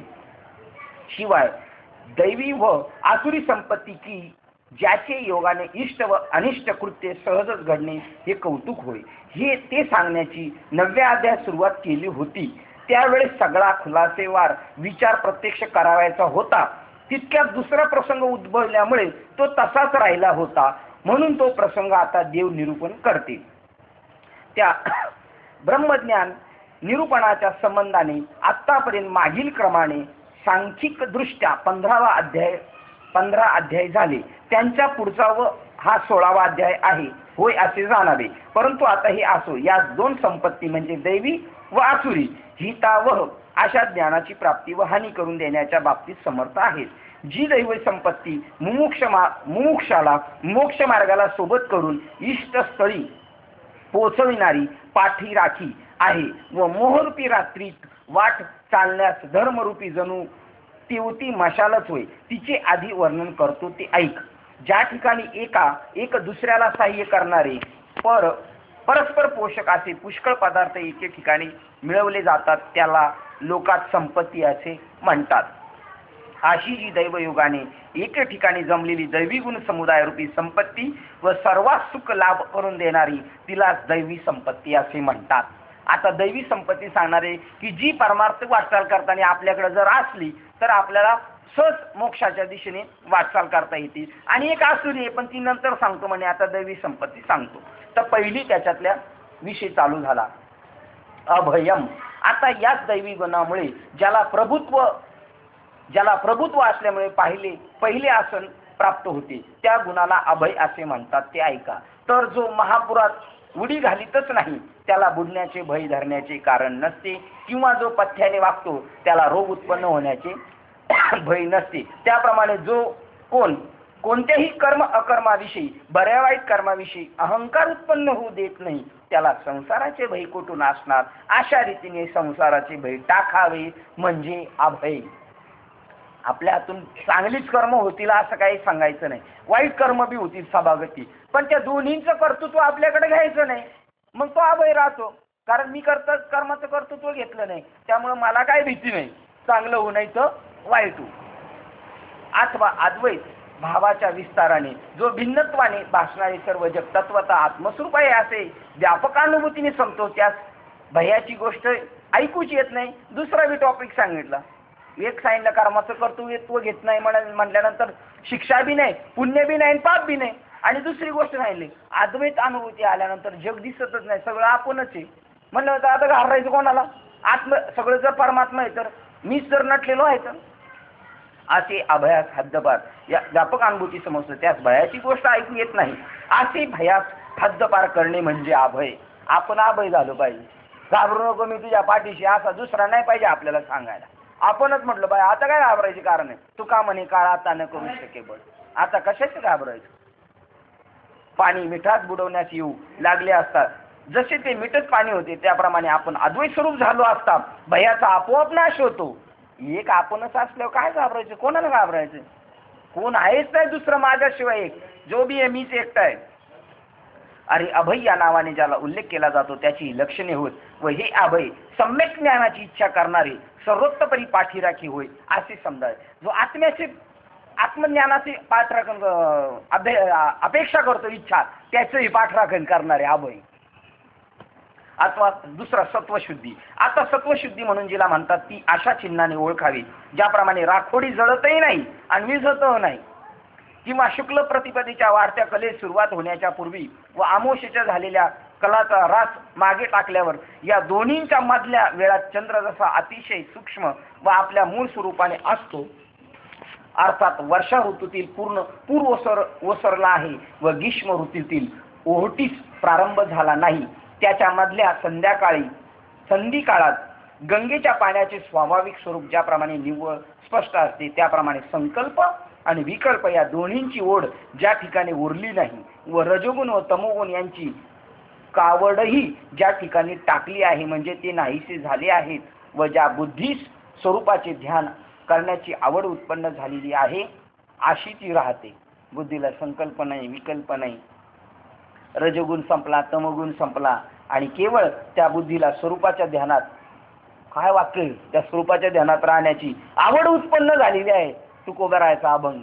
राहो आता हेची ध्यान. डोळा मन लंपट झालं. जसा एखादा स्त्री लंपट, एखादा विषय लंपट, एखादा जुगार लंपट, त्याला दुसरं काय नाही, घरच्यांनी किती सांगितलं तरी तो तेच करणार, नाही करायचं ते. तसा हा लंपट झालाय. कशाबद्दल? तुकाराम महाराज लंपट झाले. कशाबद्दल? द्या ना मग. तुकाराम महाराज लंपट झाले, आम्ही कुठं झालो? आज आम्ही नाही झालो म्हणून कळस होत नाही मंदिराचा. इंद्रिय वर्गांनी आवडते किंवा नावडते विषय दाखवले असताही ज्या बुद्धीच्या ठिकाणी इच्छा व चंचलता उत्पन्न होत नाही. पतिव्रता स्त्रीचा पती गावात गेल्यामुळे ती विरहाने विवळ झाली असता तिला घरी पाहिजे तेवढी हानी किंवा लाभ झाला असल्याची वार्ता सांगितली तरी त्याकडे जसे तिचे मन जातच नाही. त्रिकाला बाधित आत्मस्वरूपाची आवड गोडी उत्पन्न झाल्यामुळे बुद्धी त्याविषयी एकनिष्ठ होते. ही पत्नी जशी त्याच्याविषयी एक पत्नीव्रत तसे या बुद्धीने आता एक पत्नीव्रत धरले, आत्मा सोडून बाकीच काय. तिला म्हणतात रूप पाहता लोचनी सुख झाले हो. ती बुद्धी म्हणते मला सुख झालं, माझा आत्मा भेटला, मालक भेटला. त्रिकाला बाधित आत्मस्वरूपाची आवड गोडी उत्पन्न झाल्यामुळे बुद्धी त्याविषयी एकनिष्ठ होणे त्याला सत्वशुद्धी असे म्हणतात. असे केशी दैत्याला मारणारे श्रीकृष्ण म्हणाले. आता ज्ञान योग व्यवस्थिती. आता तिसरा गुण सांगतात. आत्मलाभाकरता ज्ञान किंवा योग या दोन्हीपैकी ज्या एका साधनावर आपली बुद्धी अधिकारानुरूप स्थिर होईल त्या ठिकाणी आपली संपूर्ण चित्तवृत्ती अशा रीतीने समर्पण व स्थिर करावी की ज्याप्रमाणे निष्काम पुरुषाने पुढे कोणतीही आहुती देण्याची शिल्लक राहिली नाही म्हणजे अग्नीची पूर्ण आहुती होते. किंवा सुकुलीन मनुष्याने आपली कन्या उत्तम कुलात अर्पण केली म्हणजे जशी ती त्या कुलात स्थिर होते. अथवा दृष्टांत हा राहू द्या. समुद्र मंथन करून लक्ष्मी वर आल्यावर ती जशी एका विष्णूच्या ठिकाणी स्थिर झाली त्याप्रमाणे विकल्परहित होऊन योग किंवा ज्ञान याच्या ठिकाणी जे वतनदार होऊन राहणे असं झालं पाहिजे बरं का. आपल्याला केवळ ज्ञानाची पाठराखण, केवळ देव माझा वास, त्याच्या पलीकडे आपल्याला आवडलं नाही पाहिजे. करायचं नाही असं नाही, सगळं करायचं, काय करायचं ते करायचं, पण ओढ मात्र कुठं पाहिजे. घार उडते आकाशी परी लक्ष तिचे बस. तसं आपल्या बोधावर आपलं लक्ष राहिलं पाहिजे, अनुसंधान राहिलं, बाकी जे कर्म करायचं ते करायचं. त्याप्रमाणे विकल्परहित होऊन योग किंवा ज्ञान याच्या ठिकाणी जी वतनदार होऊन राहिले हा दैवी संपत्तीतील तिसरा ज्ञानयोग आहे असे श्रीकृष्ण म्हणतात. आता दानम. आता शक्यतेनुसार द्रव्याने व काय वाचे मनी करून आपल्या जे दान करावायचे ते आपला शत्रू का असे ना का, पण तो जर खरोखर दुःख पीडित असेल तर त्याचही वंचना प्रार्थना न करता विनमुख न लावता जे अर्पण करणे तेच खरे दान होईल. आपण एखादं बसत नाही हो, एखादं बसत आपल्या भावाकडे आपण पाहतो त्याची काय दारिद्र्य परिस्थिती, तरी आपल्या चित्ताला दगडाला पाझर फुटत नाही, कारण ज्ञान नाही झालं म्हणून.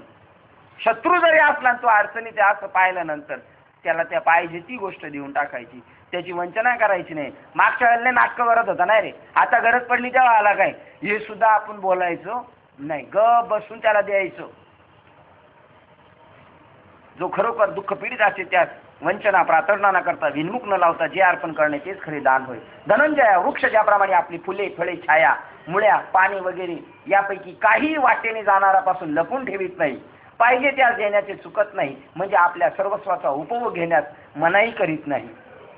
त्याप्रमाणे मनापासून संपत्तीपर्यंत जे काही आपल्या जवळ प्राप्त असेल त्यापैकी प्रसंगानुसार हवे ते देऊन श्रमलेल्यांचे मनोरथाप्रमाणे त्यात समाधान होईल असे उपयोगात जाणे.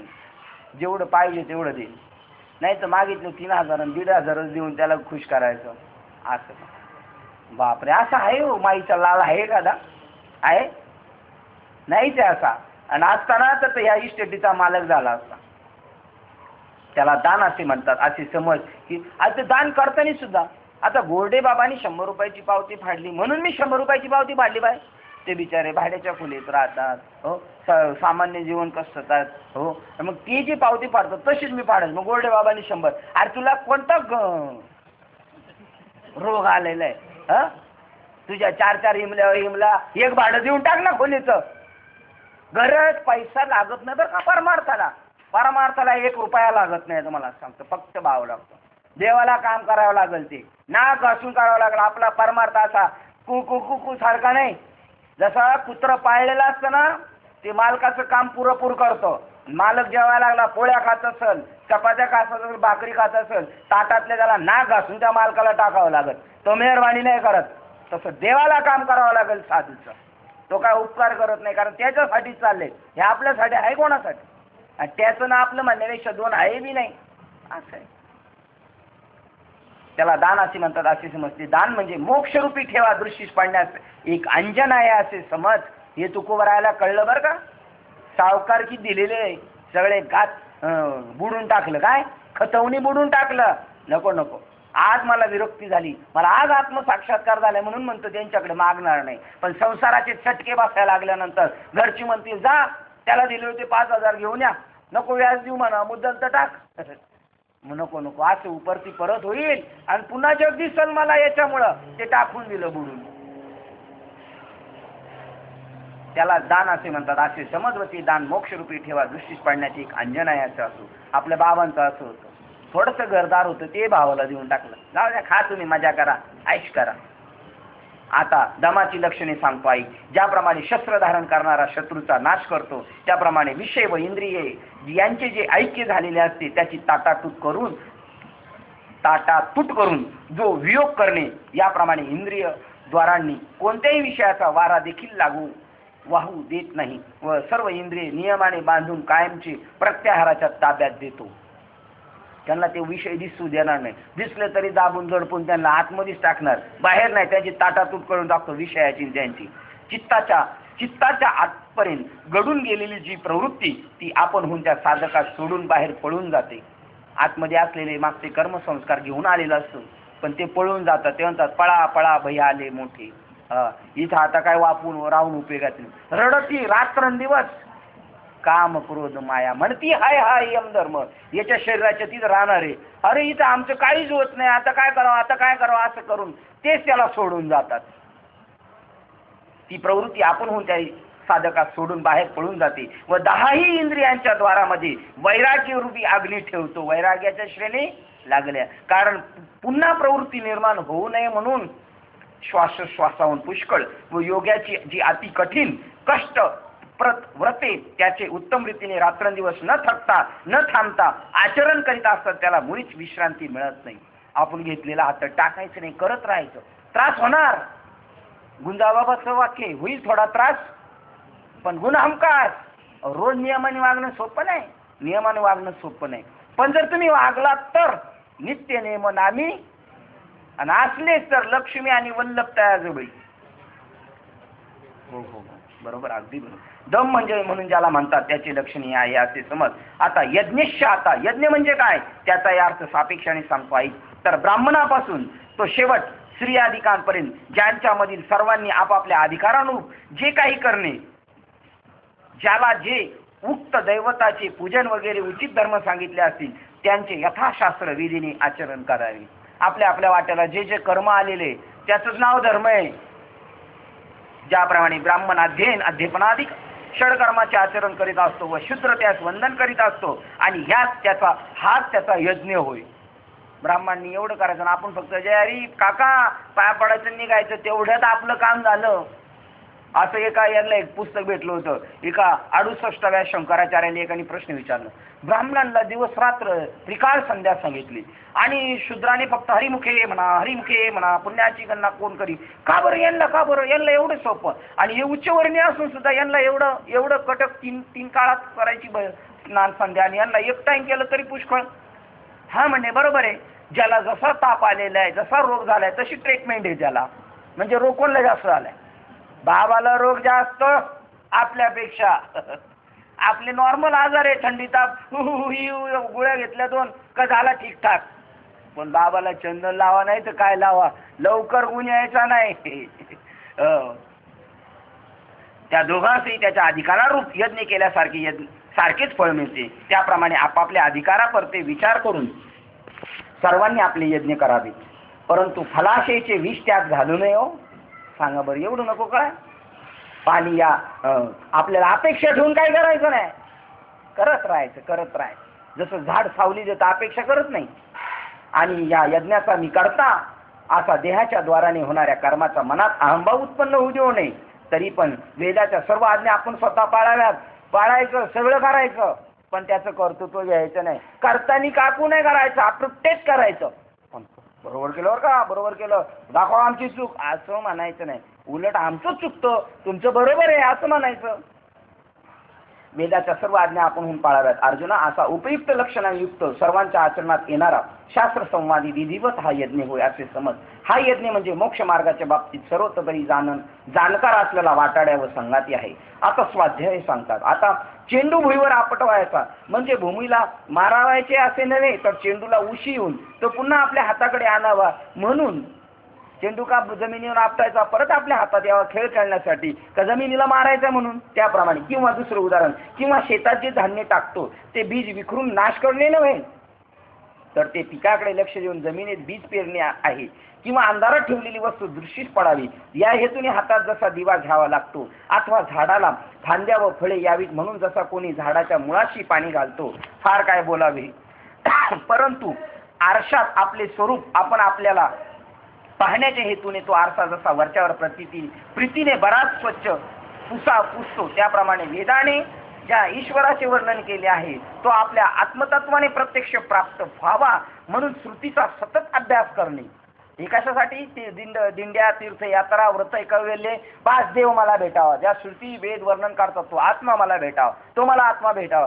त्याच्यासाठी जेवढे बी काम केलं त्याचं नाव स्वाध्याय. जप तप कर्म काय बी केलं असेल आ देव भेटावा म्हणून त्याचं नाव स्वाध्याय. ती पवित्र ब्रह्मतत्व प्राप्ती होण्याकरता ब्राह्मणांनीच वेदातील ब्रह्मसूत्रे अभ्यासावी व इतरांनी श्रोत्र किंवा ईश्वराची नाममंत्रे ही वरचेवर म्हणावीत व अभ्यासावीत. व देव म्हणतात पार्था, याला स्वाध्याय म्हणतात. तो हाच देवाची भेट होण्यासाठी जे बी कर्म करायचं त्याचं नाव स्वाध्याय. अभ्यासा. तप. आता तप सांगतात. आता तुला तप शब्दाचा अभिप्राय सांगतो, तू ऐक. तर आपले सर्वस्व दान करणे व तेही फलाशा टाकून दान करणे यालाच दान म्हणतात. चैनीने द्रव्य उडवणे ते दान नसून व्यर्थ खर्च करणे आहे. काय बाबा, स्वतःच्या मौजेसाठी लोक किती करतात पण धर्मासाठी करत नाही. काय बाबा, काय यांचं काय? होय, त्याप्रमाणे कडू वृंदावनाचे फळ झाडास लागू नये, कोणाच्या उपयोगाला न येता व्यर्थच सुकून जाते, तशी एवढी संपत्ती असून काय उपयोगाची नाही. काय पण औषधारूपाने सर्व जगाच्या उपयोगी पडते. उदाहरण द्या. चैनीने द्रव्य उडवणे ते दान नसून व्यर्थ खर्च करणे. ज्याप्रमाणे कडू वृंदावनाचे फळ झाडास असून लागू नये, कोणाच्या उपयोगा न येता व्यर्थ सुकून जाते, पण औषध रूपाने सर्व जगाच्या उपयोगी पडते. किंवा धुपाचा अग्नीत प्रवेश झाला तर त्याचा स्वतःचा नाश होतो, पण सर्वात सुगंध देतो. किंवा सोने जो शुद्ध करावे तो त्याची वजनात कमी भरते, पण कसा जास्त चढते किंवा कृष्ण पक्षामध्ये चंद्र एक एक कलेने कमी होतो पण कृष्ण पक्षाचे पोषण करतो किंवा सर्व औषधीचे पोषण करतो, त्याप्रमाणे हे वीरा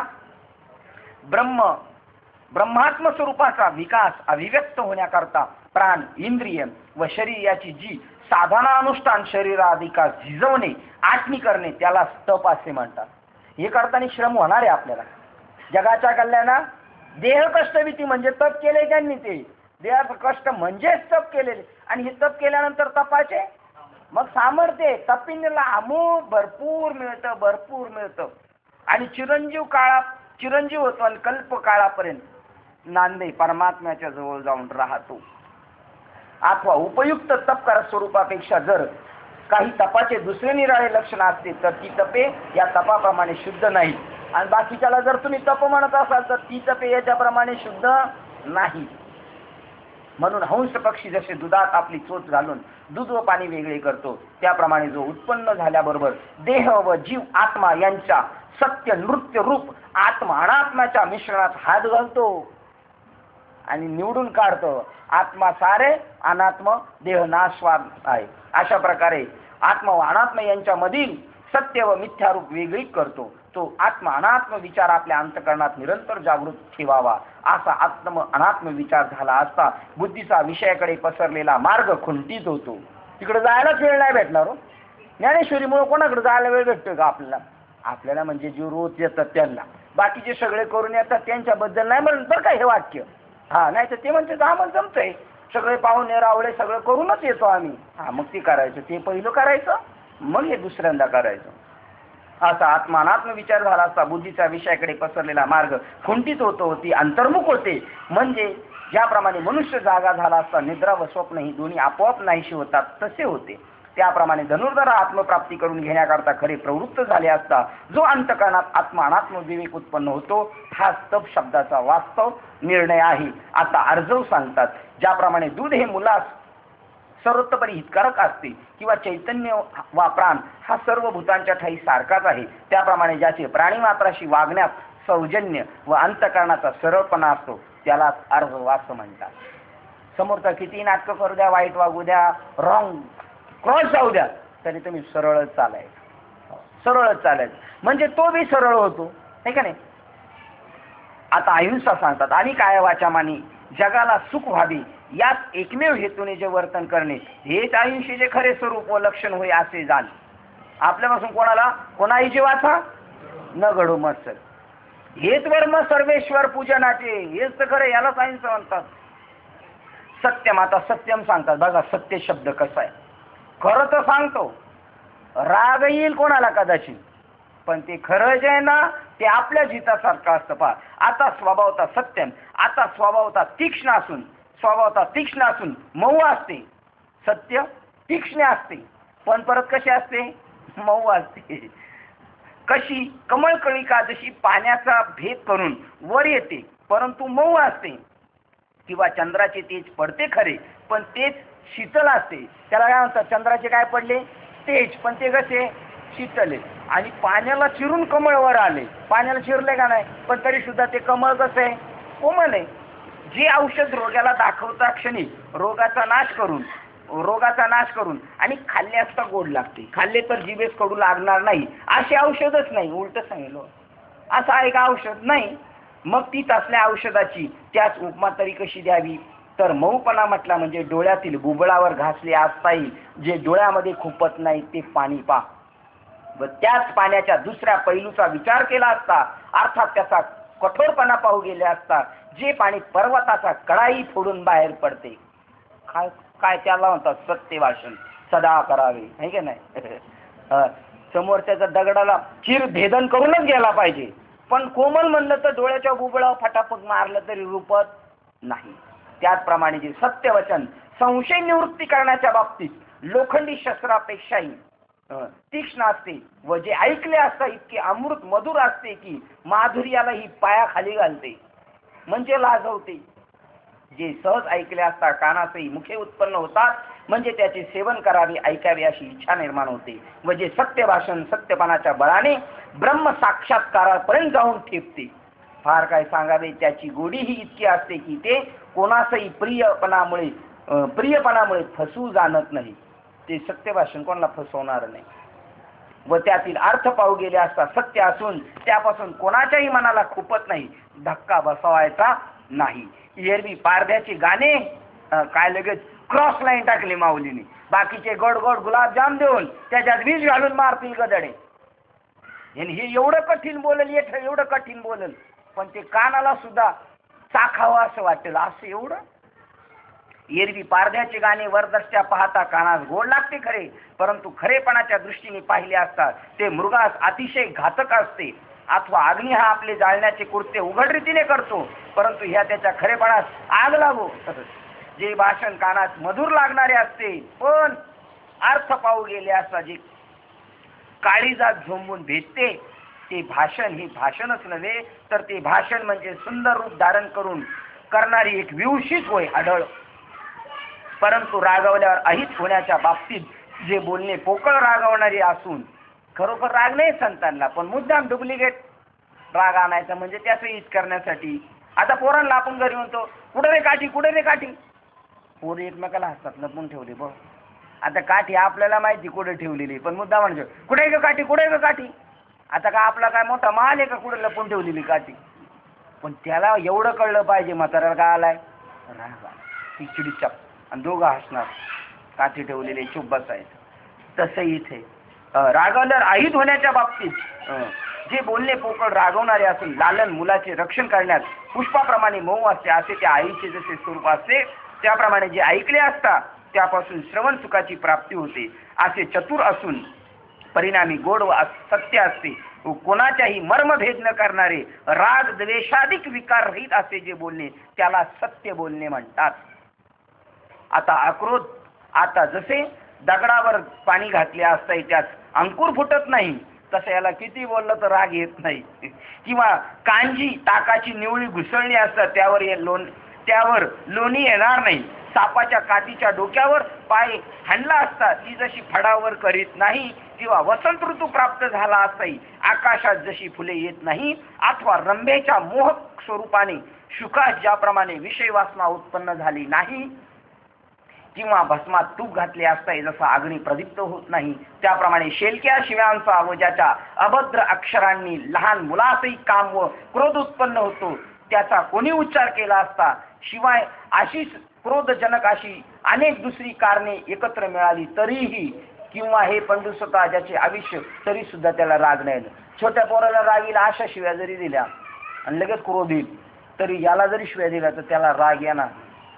त्याला हत्तीला जसं फुलांनी मारल्या ते जसं मागं डुंकून बघत नाही, तसं त्याला शिव्या मारलं काय केलं तर शेलक्या हात ठेवणीतल्या इथं सुद्धा बोलता येणार नाही अशा स्पेशल. किंवा हे पंडुसुता ज्याचे आयुष्य संपले आहे त्याला उठवण्याकरता ब्रह्मदेवाच्या जरी पाया पडले तरी तो ज्याप्रमाणे उठत नाही, त्याप्रमाणे ज्याच्या ठिकाणी क्रोध आणण्याविषयी कमालीची खटपट केली असताही ज्यास क्रोध विकार उत्पन्न होत नाही, अक्रोध होतो असे ज्यास म्हणतात, ते या स्थितीला होय असे जाण, असे श्रीकृष्णाने अर्जुनास सांगितले. आता त्याग, मृत्तिकेचा त्याग केला असता जसा घटाचा सर्वत्र त्याग आपोआप होतो, किंवा तंतूचा त्याग केला असता वस्त्राचा त्याग होतो, तसेच वटवृक्षाच्या बीजाचा त्याग केला असता जसा त्या वटवृक्षाचाही त्याग सहज होतो, किंवा सर्व भिंतीचा त्याग केला असता त्यावरील सर्व चित्राचाही त्याग आपोआप होतो, अथवा झोपेचा त्याग केला असता नाना तऱ्हाच्या स्वप्न जालाचाही त्याग आपोआपच होतो, किंवा जलाचा त्याग केला असता जसा लाटांचा त्याग होतो, व वर्षा ऋतूचा त्याग केला असता जसा मेघाचाही त्याग होतो, किंवा धनाचा त्याग केला असता ज्याप्रमाणे विषय भोगाचा आपोआप त्याग होतो, त्याप्रमाणे जे ज्ञानी आहेत ते देह मी आहे अशा अहंतेचा त्याग करून सर्व ही संसार मात्राचा मूल अज्ञानाचा त्याग करतात, त्याला त्यागाशी संज्ञा आहे, असे यज्ञ भोक्ता यज्ञ स्वरूप श्रीकृष्ण परमात्मा यांनी सांगितले. व ते सांगणे मनात उमजून भाग्यवान जो पार्थ त्याने प्रश्न केला. थांबू, आपली वेळ झालेली आहे, 9 वाजलेले आहेत बरोबर. कशाला त्याग म्हणतात हे लक्षात घेऊन जायचं. काही केलं, जसं पैसे संपले, पैसे सगळे सोडून दिले, संपले, त्याचा संबंध नाही का, भोग संपले. हा आता काय कर्म करायचं आणि फळाची अपेक्षा घ्यायची नाही वगैरे वगैरे सगळं मूळ अज्ञान. देह मी आहे मूळ त्या कशाचा केला? त्याग तरी आयशा नावे शब्बास, याला म्हणायचं पठ्या. त्याग तरी आईसा करा, अहंकारा ते दवडावे. परफेक्ट प्रमाण, याला याच्या पुढे प्रमाणच नाही. असं प्रमाण असलं तर किती जरी बाबा तामशा असला तर काय नाही. सांगा, सासरा लय रागीट आहे, लय रागीट आहे. तो नेहमी सुनेची फॉल्ट पाहतोय. थोडं तिखट होऊ दे, खारट होऊ दे, तांब्यात फेकून मारी. पण ती पात मीठ मिरची एकदम अप्रुटेड टाकते. त्याला काय बोलताच नाही, कारण मीठ मिरची प्रमाणात टाकलं का काहीच बोलता येत नाही. नाही तर येतही पाठ आहे म्हणून बाबा म्हणतात नुसती सायरा वैरा प्रमाणे देणं, त्याला प्रमाण म्हणत नाही. प्रमाणाला सुद्धा काय पाहिजे? प्रमाण पाहिजे. काय? त्याग तरी ऐसा नावे अहंकाराचे दौडाते. मी देह आहे, हा, त्याग तरी ऐसा करा अहंकाराचे दौडाते. बस मी देह नाही असा त्याग करा. खरा त्याग त्याला म्हणतात. तो त्याग केला ना, बाकीचं सगळं गेलं. मग देहच मी नाही कसं संपलं सगळं. एवढं म्हणायचं. आपण इथे थांबू, देह मी नाही म्हणायचं, असं घरी जायचं आता. हा, आणि उद्या परत त्याच फोर्सनी यायचं. मग मी देह नाही तर मी कोण आहे? मी आत्मा आहे. असो. ओळ क्रमांक 134 क्रमांकाच्या ओळीला थांबतो. 16व्या अध्यायातला झालेली सेवा हृदयस्थ सद्गुरू सच्चिदानंद श्रीपाद बाबा रामदास बाबा अधिष्ठान परमात्मा श्री गणरायाच्या चरणावर आणि तुम्हा सर्वज्ञांच्या चरणावर सेवा समर्पित करून सेवेला आपण इथे पूर्ण विराम देऊया. पुंडलिक वरदेव हरी